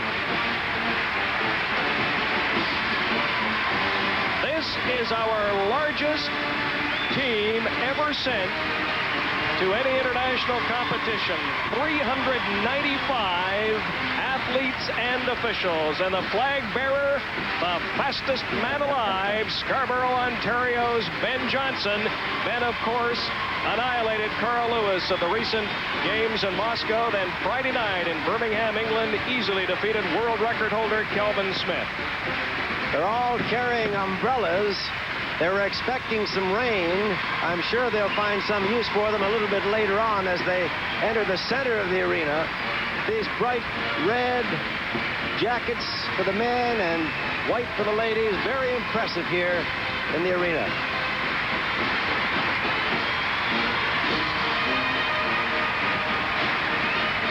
They've participated in all the past games. Only one of 6 nations to do so. Australia, the defending medals champion from Brisbane in 1982, but Canada finished first in the medals in Edmonton in 1978. The Cayman Islands, located between Cuba and the Central American coastline, has 8 athletes. Their flag bearer is Craig Merrin, a cyclist. And they will participate in athletics, boxing, cycling, and shooting, and they began participating in 1978. Their total group is 19 members, and we're back with the Canadian team as they took the salute. Cayman Islands in blue and white, and the Cook Islands with just 4 members. They began participating in 1974, and they are located in the South Pacific, population of just 12,000. They were named after Captain Cook, who visited them in 1773. There are 15 islands in the group. The Duke of Edinburgh has visited there several times. The flag bearer is Michael Terry, the weightlifter in the 82-kilo division, and this is England, of course, the largest team, the largest contingent, 292 athletes. And they have attended all the Commonwealth Games. They have won 884 gold medals, 321 silver, 286 bronze since the Games began. And as England comes into the stadium, a lot of people were expecting maybe there'd be some boos. Yes. Now, we should tell you that the Town Council of Edinburgh has officially rescinded the invitation to Prime Minister Margaret Thatcher to come to these games. The Prime Minister's office in London says, however, she will be here next week. The Scottish people very angry. They blame Thatcher for this boycott that has reduced the number of nations competing from 58 down to 26. And England has hosted the games only once. That was in 1934 in London. But they are interested in doing it once more. There's an umbrella in the upper right-hand portion of your screen that says, "Hello, Mum."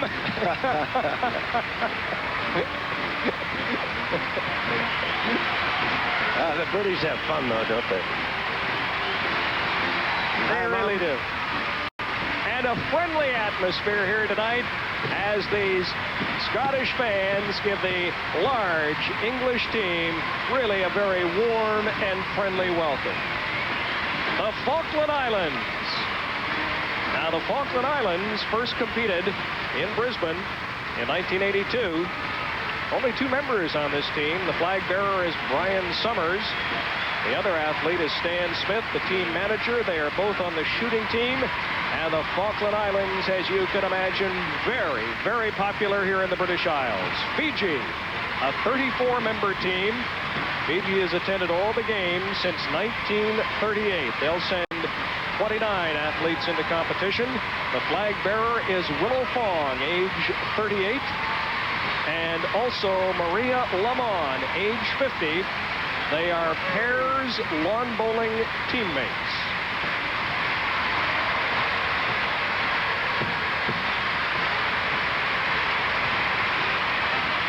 Fiji has won 9 medals in previous games.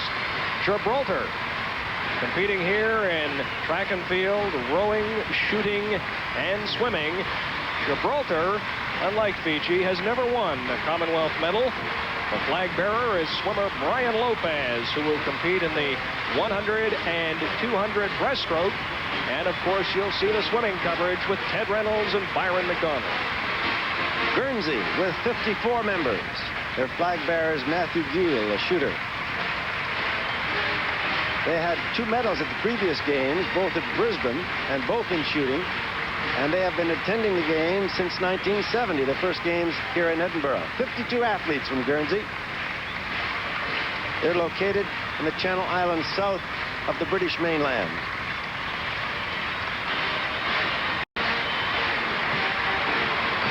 And following Guernsey is the 49-member team from Hong Kong.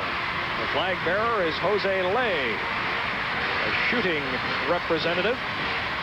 Hong Kong, pretty good-sized team, has won 5 medals previously, including 4 gold, 3 in lawn bowling, and 1 in shooting. At the top of the screen, our large Canadian team begins to circle into the infield.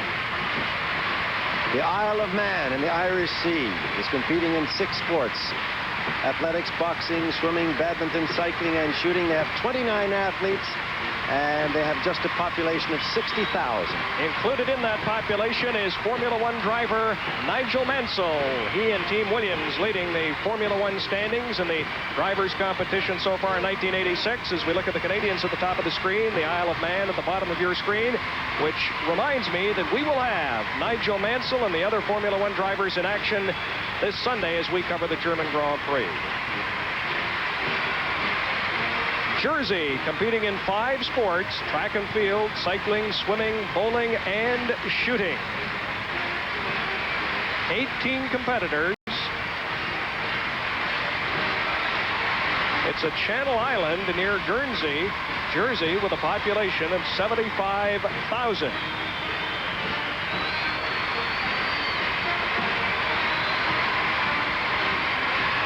They've won 1 medal in previous games, a bronze, that in welterweight boxing in 1962.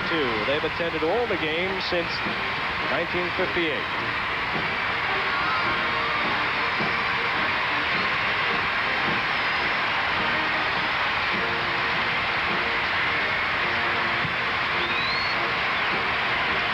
Lesotho has 34 members. And their previous games were in 74 in Christchurch and 78 in Edmonton. They've never won a medal, and they're located in South Africa, surrounded by the Republic of South Africa.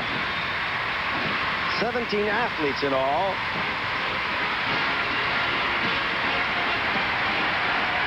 One of the few African nations competing here, the 30-member contingent from Malawi. Malawi, located in Central East Africa with a population of 6,500,000. They've attended all games going back to the games that were held in this stadium 16 years ago in 1970. They have 1 bronze medal. That was here in Edinburgh in 1970 in lightweight boxing. The flag bearer is Fletcher Capito, a welterweight boxer.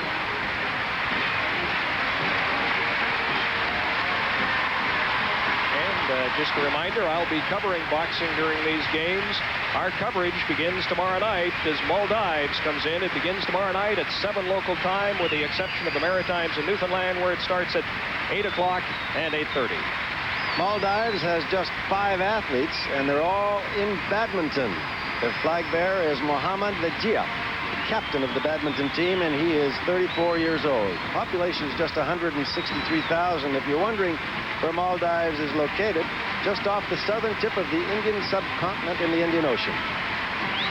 Malta will send 6 athletes to these games, competing in 3 sports: shooting, wrestling, and weightlifting. Malta, with a population of 360,000, never won a medal. It is now a major NATO base in the central Mediterranean, northeast of Tunisia, southwest of Italy. New Zealand, with 171 members, the site of the next Commonwealth Games in Auckland in 1990. They are competing in all sports, 127 athletes, and they have competed in all previous games. Stephanie Foster, the first woman to carry the New Zealand flag, is the flag bearer. She's a rower in the singles and double sculls. New Zealand had just 5 gold medals in Brisbane, a disappointment, but they're after more in these games. Very strong in rowing and some athletic events. New Zealand was first settled by the Polynesians around 800 AD. And what a marvelous country.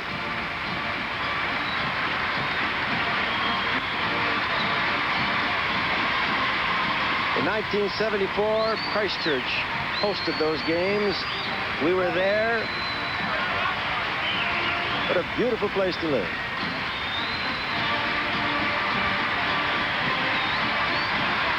And if there's a party anywhere in Edinburgh, you can be sure they're either from New Zealand or Australia. The choir actually enjoying themselves, too.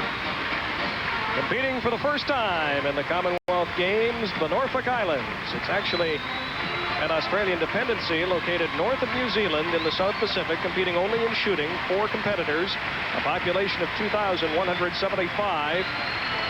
Captain Cook discovered the Norfolk Islands in 1744. It became a penal colony for Australia in the 19th century. Northern Ireland competing in all sports except weightlifting.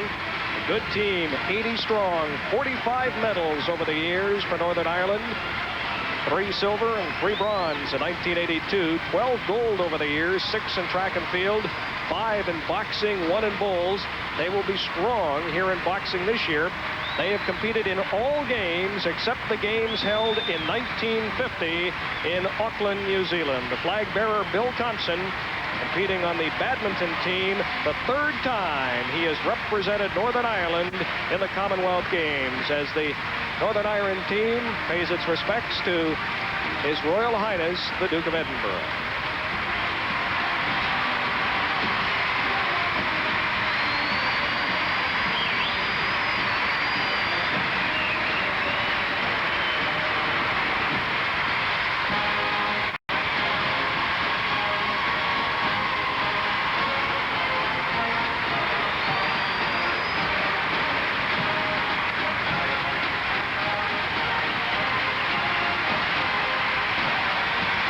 Singapore.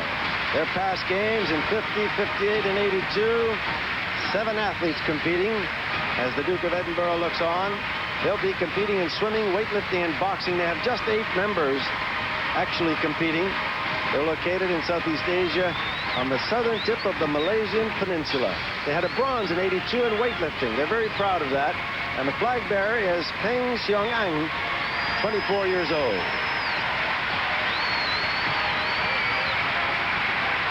Swaziland, another of the rare African entries in Edinburgh, first competed in the games here in Edinburgh in 1970. They are scheduled to compete in 6 sports: track and field, boxing, bowls, weightlifting, shooting, and swimming. Vanuatu has 8 members, 6 athletes, and the flag bearer is James Iwat, and he's a middleweight boxer. They're located in the Southwest Pacific, north of New Zealand.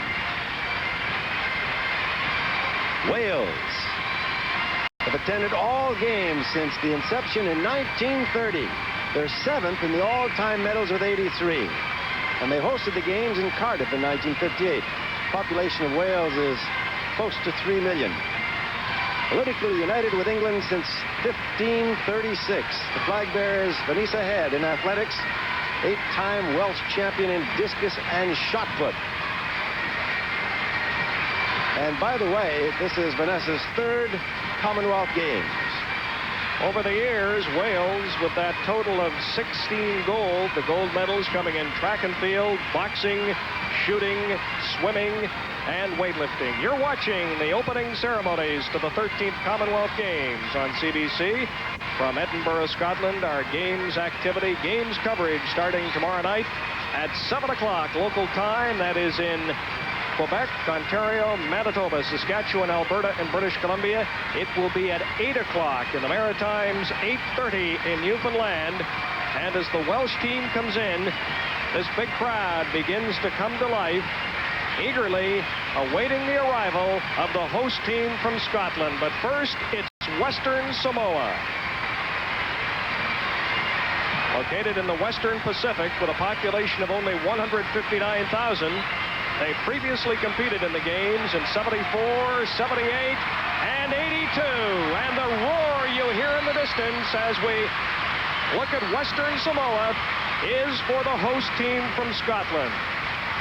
Well, Bermuda now coming in just before Scotland. there had been some question as to whether or not Bermuda would boycott the games. That is why they are marching out of position. Bermuda, as of yesterday, one of the boycotting nations, and now it is decided to compete, so they are now entering prior to the host team from Scotland.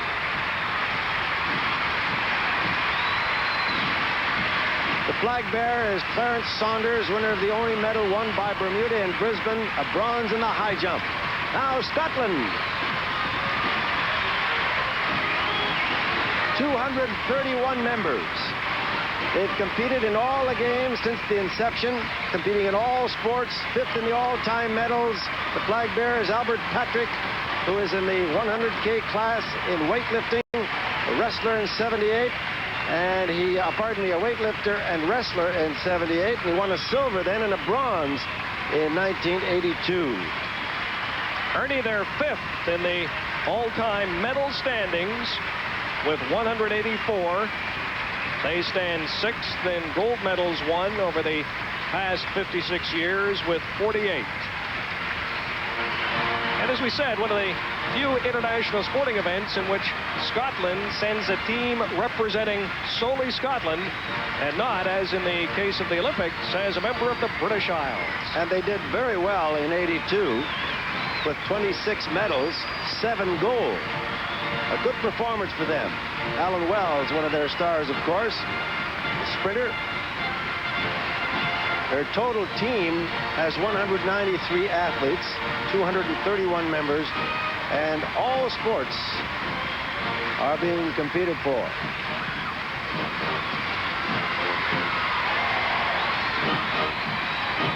They're proud in Scotland of their Scottish team, naturally, and they can't stop cheering here in Meadowbank. An impressive-looking lot.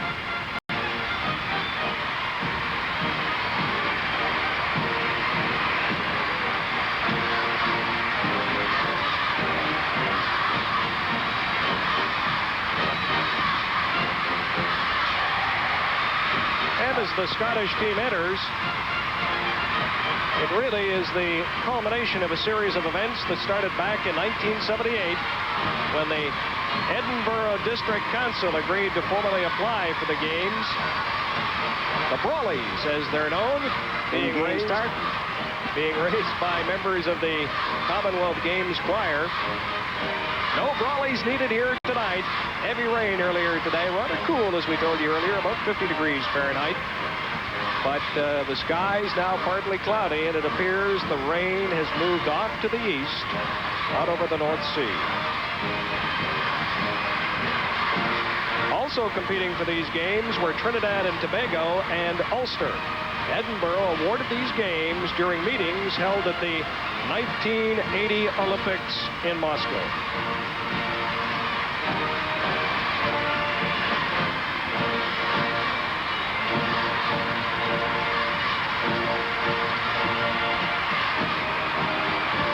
The capacity crowd here at Meadowbank Stadium now on its feet as host Scotland, 231 members strong, parades around the west end of the stadium.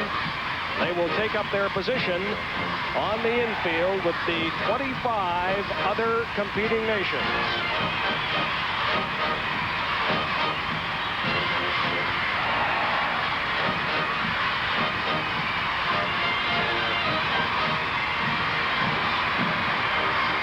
People in Edinburgh really rising to the occasion. They've been very much disturbed by the boycott.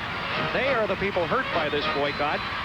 They've worked so hard to stage these games since they were awarded officially in 1980. And like the people in Southern California for the Los Angeles Olympics in 1984, they are bound and determined to make these 1986 games a major success.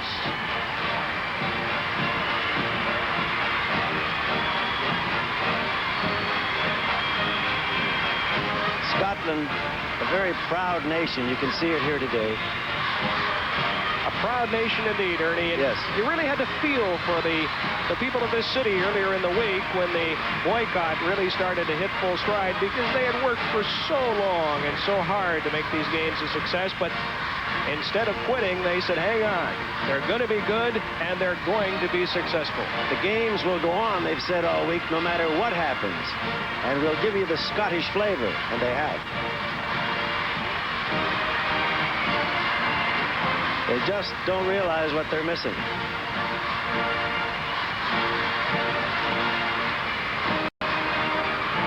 Look at this choir, so proud and active.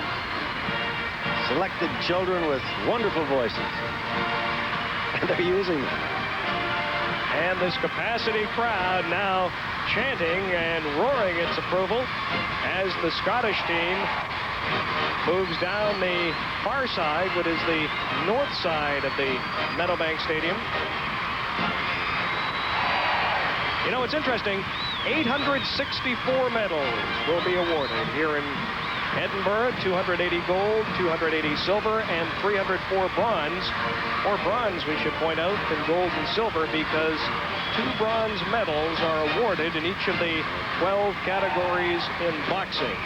And the medals will feature the Edinburgh Castle on one side with the Commonwealth gold link chain on the other, with the Imperial Crown of Victoria in the center and the inscription 13th Commonwealth Games underneath. And in case you're wondering, the gold medals are made of sterling silver, gold-plated. The gold and silver medals are worth roughly 80 pounds apiece. I figure that to be about $165 Canadian. Ernie, you're the financial expert. The bronze medals worth about 6 pounds. That's $14. How many in total? Well, we won't give the total because it has diminished because of the boycott, but still there are over 300 medals to be given. Exact figures: 864, 280 gold, 280 silver, and the 304 bronze. You're enjoying this. I am. I love Scotland. I like the atmosphere, the people. And they just clap and dance all their way through everything, don't they?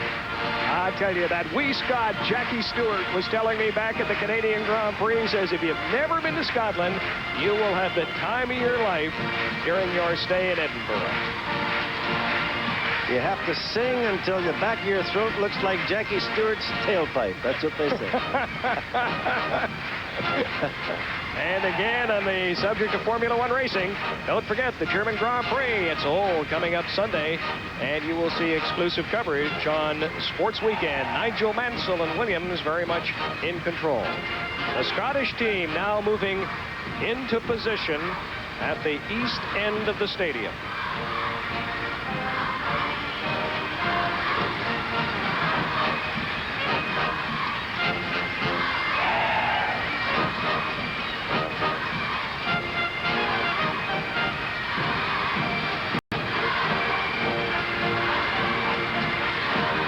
At the top of your screen, one of the volcanic mountains that surrounds Edinburgh, the castle located on one. You spent some time up there. Arthur's Seat, yes. We did some windy takes there. But what a magnificent view of the city of Edinburgh and the Firth of Forth. You can see the bridges, and you can look across the Firth and actually catch a glimpse of St. Andrews. I knew you were going to bring golf into this. You've been saying to me for the past 6 days, do you think if we got up at 4 o'clock in the morning, we could cross the Firth of Forth and get up to St. Andrews and get back here by noon and no one would know we've been gone? And do you know that Muirfield's only 20 minutes from here?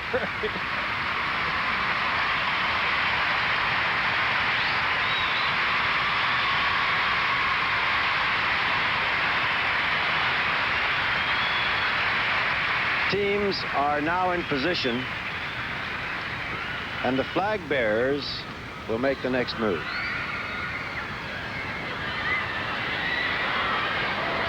Still some excitement at the back portion of the track.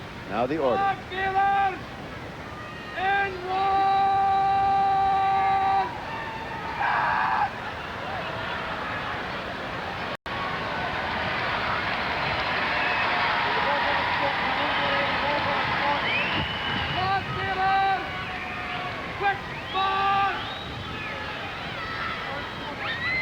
Flag bearers are ordered to move into position in front of the dais as they face the tribute of honor. His Royal Highness, the Duke of Edinburgh, will then be called upon.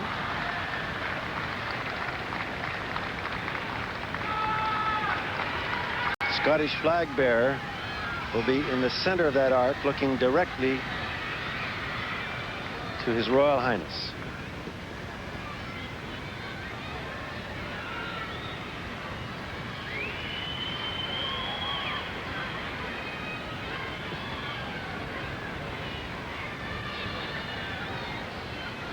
Mr. Peter Heatley, the chairman of the Commonwealth Games Federation,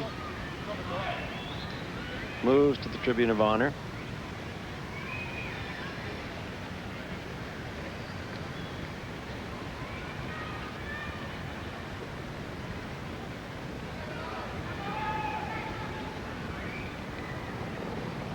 And the fanfare.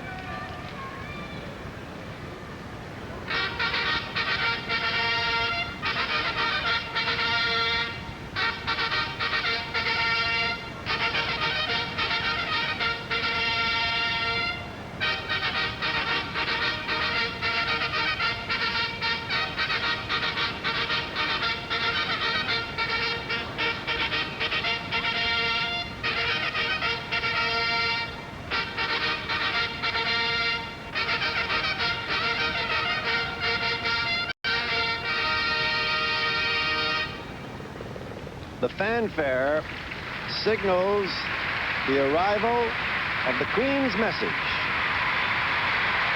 The baton, the final leg, carried by Alan Wells. The 1978 Commonwealth Games in Edmonton. He won the 100 meters, the gold, the silver in the 200, and the gold in the 4x100 relay. And he is accompanied by 6 gold medal winners from here in Edinburgh in 1970. Rosemary Grimes Payne in the discus, Rosemary Wright Sterling in the 800 meters, Ian Stewart, who won the 5,000, Lachie Stewart in the 10,000. That was a 1-2 Scottish finish. Sandy Leckie, a gold medal winner in fencing, and Tom Emery, who won the light middleweight division in boxing in 1970. There's also a Canadian connection here. This Queen's Message relay has been winding its way through the British Isles now for some time, officially crossing into Scotland last week. It was carried at one point by Jim Lupton from Hamilton, Ontario. Jim Lupton, the top Hamilton finisher in the recent Hamilton Marathon, and he carried it last week into Hamilton, Scotland, where he was met by the mayor of Hamilton, Ontario, Bob Morrow. Alan Wells, if you remember, in 1982 in Brisbane, also won the gold in the 100 meters, the gold in the 200, the bronze in the relay, and he will present the baton to the Duke of Edinburgh, who will read the Queen's message. A great honor for a great sprinter, one of the finest athletes I've had the pleasure of watching over the years, and one of the great gentlemen in the sport. An honor for him.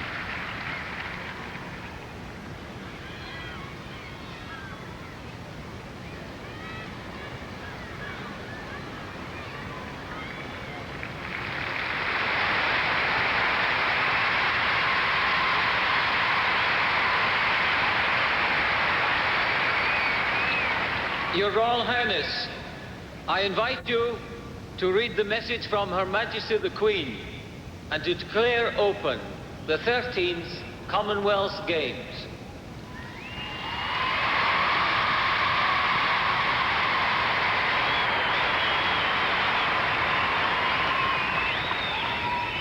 This message of greetings has been brought to Edinburgh from Buckingham Palace by a relay of runners who have carried it 1,750 miles through the Channel Islands, Wales, England, and the Isle of Man before crossing the Scottish border. Although the organization of the 3,000 runners is quite a feat in itself, I would like to congratulate particularly the organizing committee of the Games for their many years' work in making everything ready for this moment, the official opening of the 13th Commonwealth Games.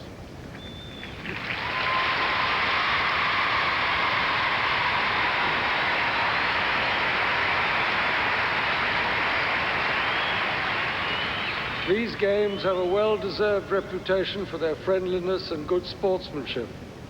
And I'm quite sure that the people of Scotland are just as happy to welcome all the visiting athletes, officials, and spectators as they were 16 years ago.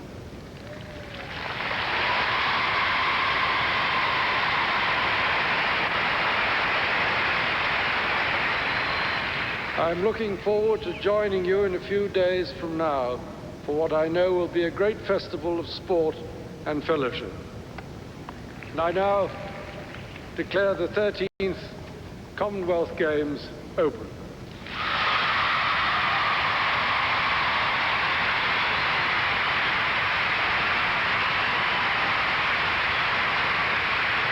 Despite all the problems that could be managed, the games are open, they'll go on, and they'll be good ones.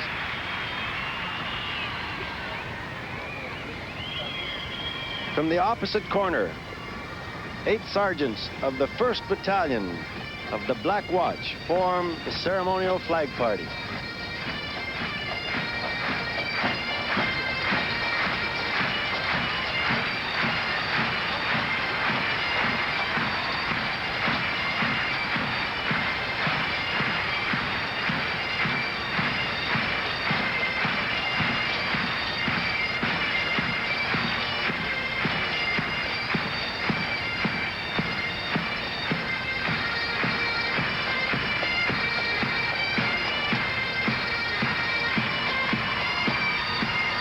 They lead as Commonwealth Games flag is brought to the floor. And the flag there is being carried by the 8 sergeants. It has a chain of 20 links in the center surrounding the Royal Crown and has the letters CG for the Commonwealth Games.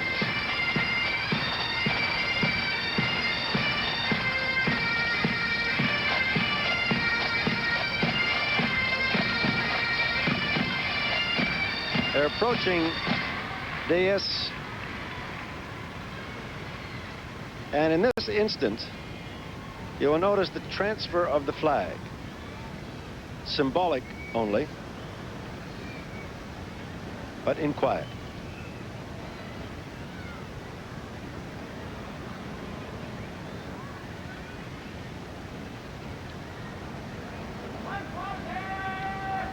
Just below there, the Mayor of Edinburgh, the Right Honourable Dr. John Mackay, the Lord Provost of Edinburgh, the Mayor, along with Peter Heatley, the Chairman of the Commonwealth Games Federation, symbolically touch the flag, and it will be passed on at this moment.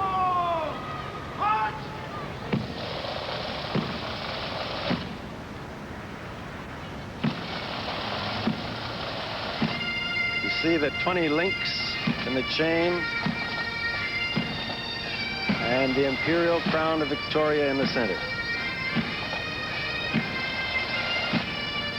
All on a bright blue background.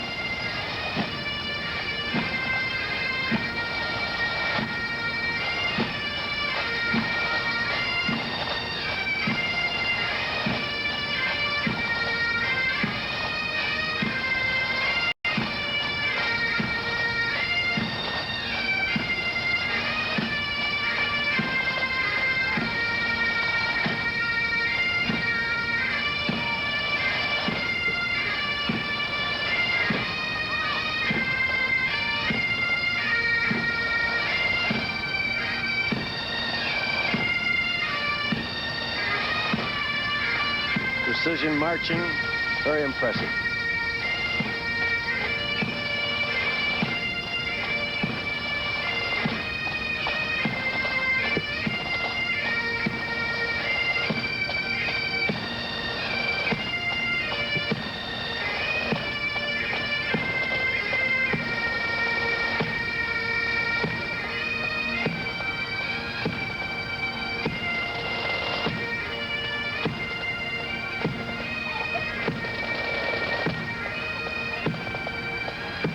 It appears that the trumpeting of the music makes the flag billow, or makes it rise and fall with the intonations of the music.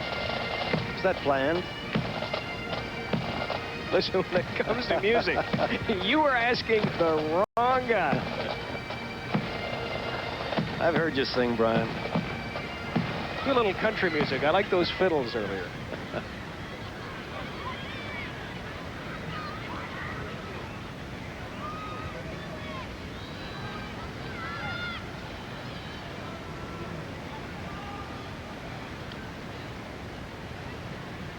It's a very formal ceremony. Precise.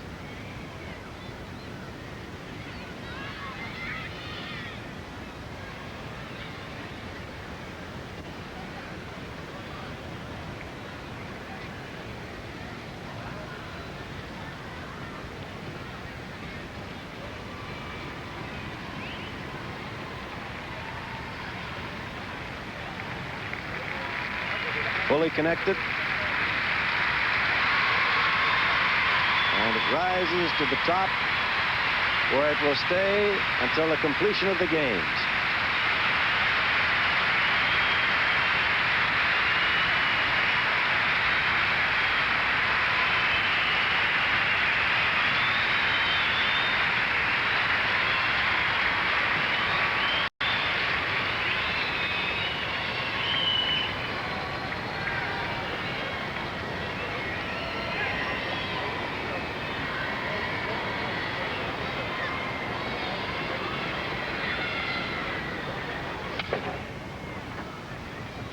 Gun salute from Holyrood Park, not far from Meadowbank Stadium.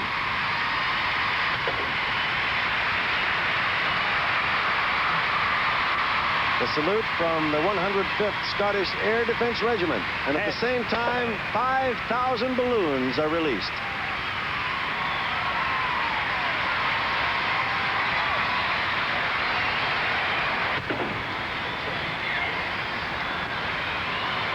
Very colorful.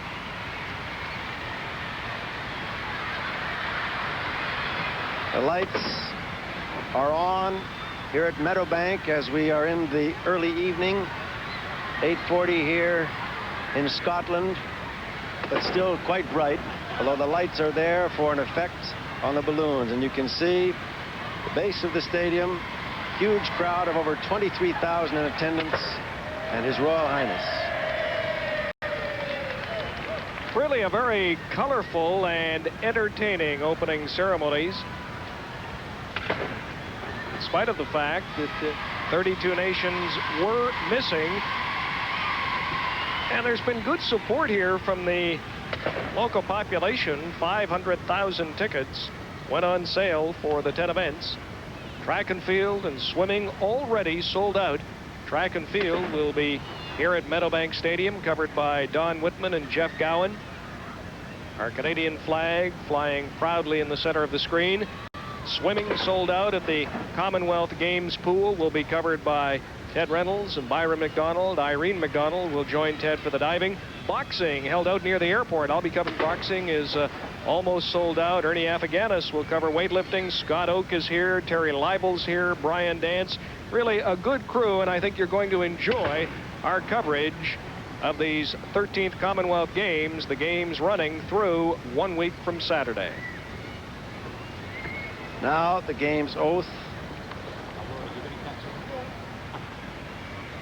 to be read by Scotland's Anne Purvis, formerly Anne Clarkson. We declare that we will take part in the Commonwealth Games of 1986 in the spirit of true sportsmanship, recognizing the rules which govern them and desires of participating in them for the honor of our Commonwealth and for the glory of sport.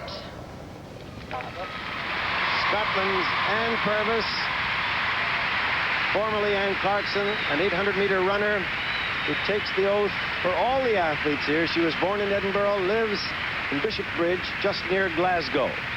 She won a silver in the 800 in '82 in Brisbane and a bronze in the 4x400 relay in Brisbane. And with the boycott, many of the athletes I've talked with this week say the oath, in particular, the portion which says the glory of sport, takes on a whole new meaning this week in Edinburgh. the athletes' feeling on the boycott has been that the athletes and the people of Edinburgh are the people that suffer. And that, of course, is rather unfortunate. The Duke of Edinburgh, along with Mr. Ken Borthwick and Peter Heatley, are watching the floor of the stadium as the flag bearers return to their teams. And soon the ceremonies will be completed, but there is still much to do.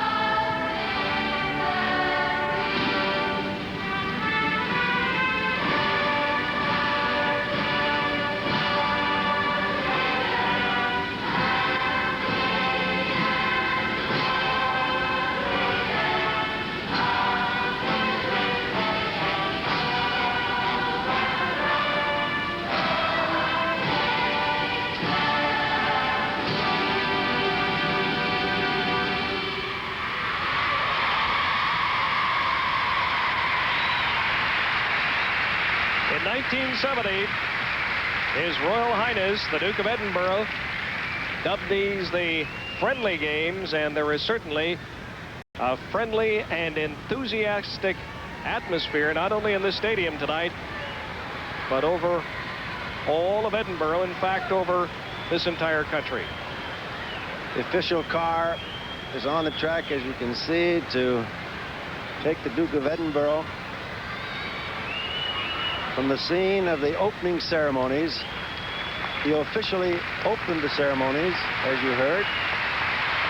The Queen will arrive at a later date, and no doubt His Royal Highness and the Queen will enjoy these games as they usually do.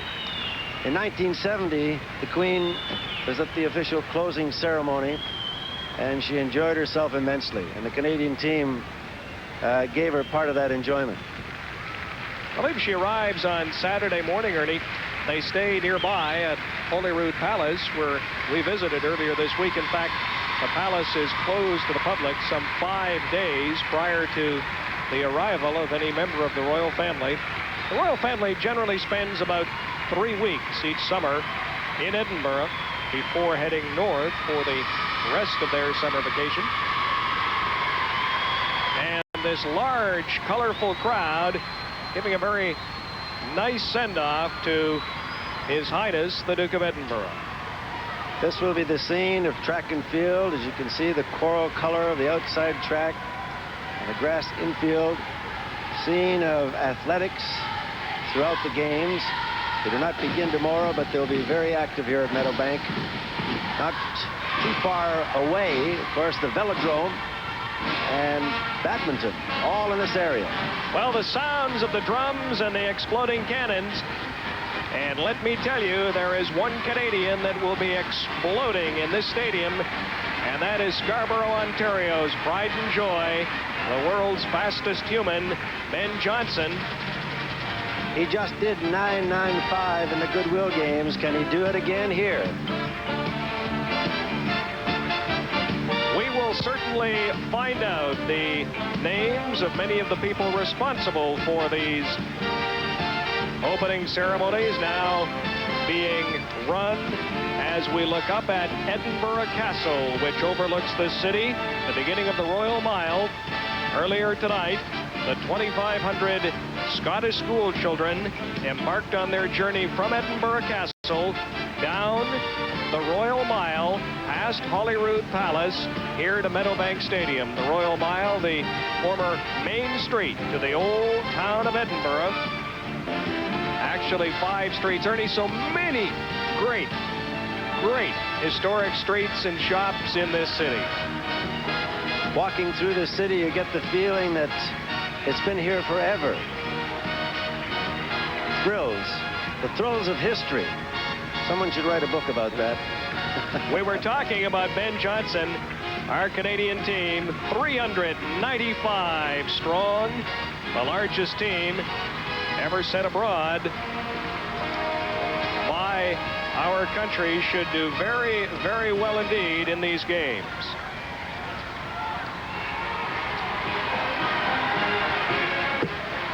The athletes now leaving Meadowbank Stadium.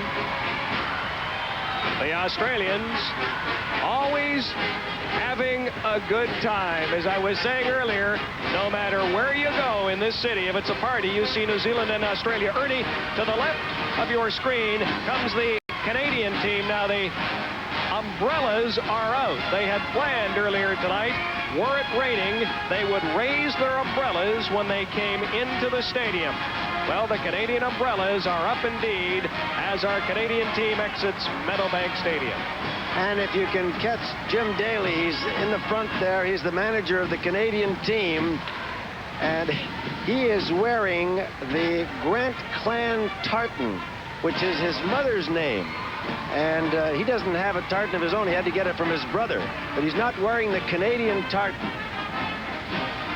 They'll be anxious to know that back in Winnipeg. And there's a look at our Canadian team. As I was saying, 395, our largest ever. The man in a red blazer with taupe slacks and a white shirt. The women, a red dress, winter white jacket, white and red shoes. They're hoping to win more than 110 medals here during the games. Canada led the medal parade in 1978 in the games in Edmonton. Finished third in the medal standings in Brisbane behind host Australia and England in 1982. And there's a great competition going on between Canada and Australia in swimming. I understand that they had a model of a person, a blown-up balloon, I suppose, hung in effigy somewhere out there in the village. So I'm sure that the Canadians will counter. This is really a fun kind of competition, but the Australians are out to get to the Canadians in the pool. And the Canadians very strong in the pool. In fact, Ted and Byron were telling me that the Canadians can't wait to get at the Australians, as our Canadian team members really having a great time, not even leaving the stadium yet. Alex Bauman is back, so is Victor Davis. In fact, Victor Davis goes for gold tomorrow. And don't forget our games coverage, prime time tomorrow evening. And then games coverage Saturday and Sunday afternoons, special 3-hour shows beginning at 3 Eastern on Saturday afternoon, 2 Eastern on Sunday. The English team, which received such a warm welcome in the stadium, very much enjoying themselves. The Falkland Islands, only 2 members on that team.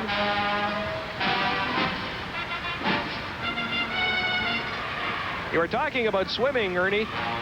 The Canadian swimming team boasts the youngest competitor here. That is 13-year-old Allison Higson, who is from Brampton, Ontario, which is northwest of Toronto. She is a breaststroke swimmer.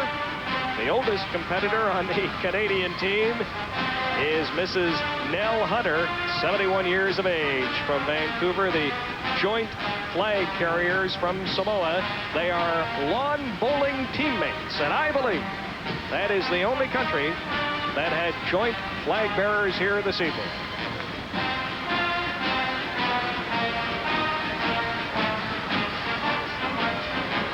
English team will be strong. This is really home when you talk about the British Isles. They'll be a team that will be hard to deal with because they have excellent athletes.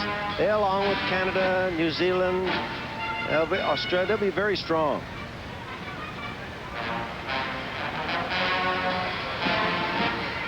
And I should point out, too, that they're very confident. Reading in the papers, we find that the English team seems more confident this year than in past games for some reason. They're very strong in every department, they say. They're confident, but they have tremendous respect for Canada. And you know, Ernie, I sensed this in Los Angeles when our country really got behind the athletes like I've never seen before. And I think in Los Angeles, our Canadian athletes, as far as international competition is concerned, really came of age. No longer did they go to world-class events merely expecting to make the finals. I remember Gaetan Boucher telling me, he, of course, the Winter Olympic star, he told me prior to the Summer Games in Los Angeles that Canadians felt, the summer athletes he talked to, that they were coming to an international event to win. And believe me, that feeling is very much alive in this city, not only on the part of the Canadians, but the strong English and Australian teams. Forget about Ben Johnson. Ben Johnson, without question, the class of world sprinting. But there are so many other athletes. This Canadian team is so very deep in 1986. There is a point to be made about a Ben Johnson, though, on any team, because if you remember in Los Angeles, Carl Lewis was the key man. He seemed to be the man everyone was looking to. Ben Johnson could lead a team. You know, if you blow by with a world record, it inspires everyone else. He's the leader right now. He's just come from a tremendous triumph at the Goodwill Games. If he continues it here, he could be the spark for the Canadian team. Remember back to Los Angeles, I think we were talking after Johnson won his medal in the 100 yes. behind Lewis, and everyone was saying, who is Ben Johnson? And at that time... Or Mark McCoy or something. Exactly. Yes. Charlie Francis, his coach, was predicting that within 2 years, Ben Johnson would indeed replace Carl Lewis as the world's premier sprinter. A lot of people doubted Charlie, but that has certainly happened. Just a reminder that during our games coverage, we will introduce you to many of our outstanding Canadian athletes, like boxer Lennox Lewis, Lynn Williams, the runner from British Columbia, Ben Johnson, Mark McCoy. We'll introduce you, Ernie, the viewers, to these athletes away from their various arenas of competition. For instance, there's a great story with a boxer, Egerton Marcus. His mother spars with him, she being a former boxing champion in Guyana. I'd love to see that. I'm going to join you just to see that. The athletes are still filing out of Meadowbank Stadium, and it'll be some time before this is completed, but it is a beautiful evening. Earlier in the day, it was threatening rain. It did rain for a while. Stuart Morris, who is the producer of the opening ceremonies from the BBC, had A, B, and C plan, but he never did have to shift into the B plan because A went all the way. And actually, some sunlight did break through about midway through the ceremonies. And right now, it's a pleasant evening, although it is cloudy. A Scottish mist could join us later on, but who cares now? The umbrellas are up anyway. Well, I'm not sure what the weather is like wherever you're looking in this afternoon back in Canada. Everyone here having a great time. The weather here, rather cold last night. In fact, they had a touch of frost, if you can believe it, in the outlying suburbs of Edinburgh under clear skies. We woke up this morning, a bright sunny day you could see for miles. However, the rain moved in the early afternoon, but fortunately the rain disappeared and has not returned as we've managed to get in the opening ceremonies without heavy showers. And after a night of frost, when an Australian was informed that there was some frost the night before, he said, oh, really?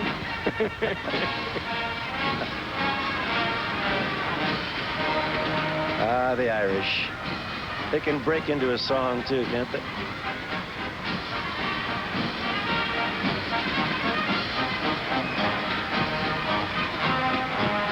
Commonwealth Games, which had their origin as the British Empire Games back in 1930. In Hamilton, Ontario, the Welsh team begins to leave the stadium. The Canadian responsible for the first British Empire Games was Bobby Robinson, a sports reporter for the Hamilton Spectator, and Ernie, he was the coach of the Canadian track and field team at the Olympics in Amsterdam in 1928. The games began in 1930 in Hamilton, moving on to London in 1934, Sydney, Australia at 38. No games during the war years, resuming in New Zealand in 1950. Vancouver with a Miracle Mile in 1954, 58 in Wales, 62 in Perth, Australia, 1966 in Kingston, Jamaica. Here in Edinburgh in 1970. It was on to Christchurch in 1974. You people in north central Alberta certainly remember the very successful Edmonton Games of 1978, in which 46 countries and nearly 2,000 athletes took part. Brisbane, Australia in 1982. Back to Scotland in 1986. The games in 1990 will go to Auckland, New Zealand, the third time that country has hosted the games. Canada, as the Scottish team receives a tremendous ovation, Canada has officially applied, Ernie, to host the games in 1994. Well, Hamilton hosted them in 1930. They would enjoy doing it once again. They had representatives here. Back in 1930, Hamilton had 11 countries there with 450 athletes. They're planning now would, of course, have to plan for much more than that, but they're interested, and I'm sure that the Canadians would be well behind them, and Scotland is before you. Hi, laddie. Bob Morrow, who is the mayor of Hamilton, Ontario, here at these ceremonies. Bob was in Hamilton, Scotland earlier this week, part of Twin City Festivals. And now this large and very proud Scottish team, the final team to exit Meadowbank Stadium, bringing officially to a close these opening ceremonies to the 13th Commonwealth Games. Just a reminder, Don Whitman and Jeff Gowan will cover track and field. Ed Reynolds, Byron McDonald, and Irene McDonald will cover swimming and diving. Ernie Afaganis will be at weightlifting. Scott Oak at rowing. Terry Leibel shooting and bowls. Brian Dance will cover cycling. And I will cover boxing. Boxing beginning tomorrow. And of course, we'll have track and field coverage this weekend. And just one more time, let me remind you that we're on the air, prime time coverage tomorrow night. Allison Higson is only 13 years of age, competing for Canada. That young fella looks to be roughly the same age. Higson said to be the youngest competitor here. Prime time coverage tomorrow night, and then again on Saturday afternoon, beginning at 3 o'clock, and Sunday afternoon at 2. Ernie Afaganis, a final word. I've just enjoyed the ceremonies. Even though there were some problems earlier, they've all gone by the board now. The games are on, and they'll be great. They will be great indeed. The athletes are excited. We have a great Canadian team. Stay with us over the next week and a half as we cover these 13th Commonwealth Games. For Ernie Afaganis, I'm Brian Williams. Good night from Edinburgh, Scotland.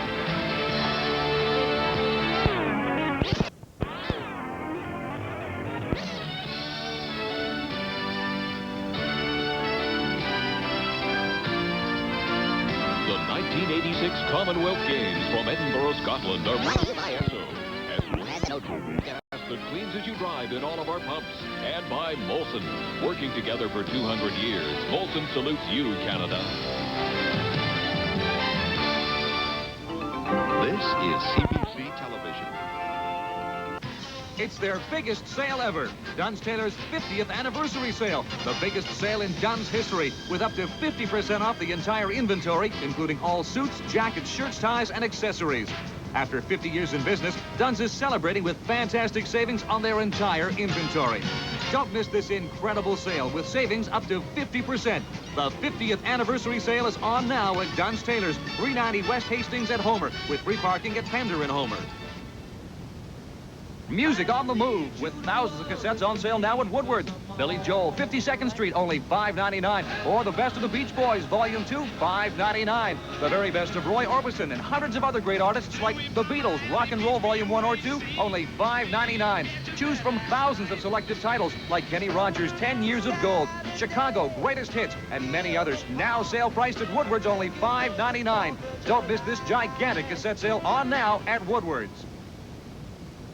Well, baby, when we stick together. Now stick with Petro-Canada and save at McDonald's restaurants with great Taste to Go stickers. Get one sticker for every 10 liters purchased. Just 2 stickers saves you 50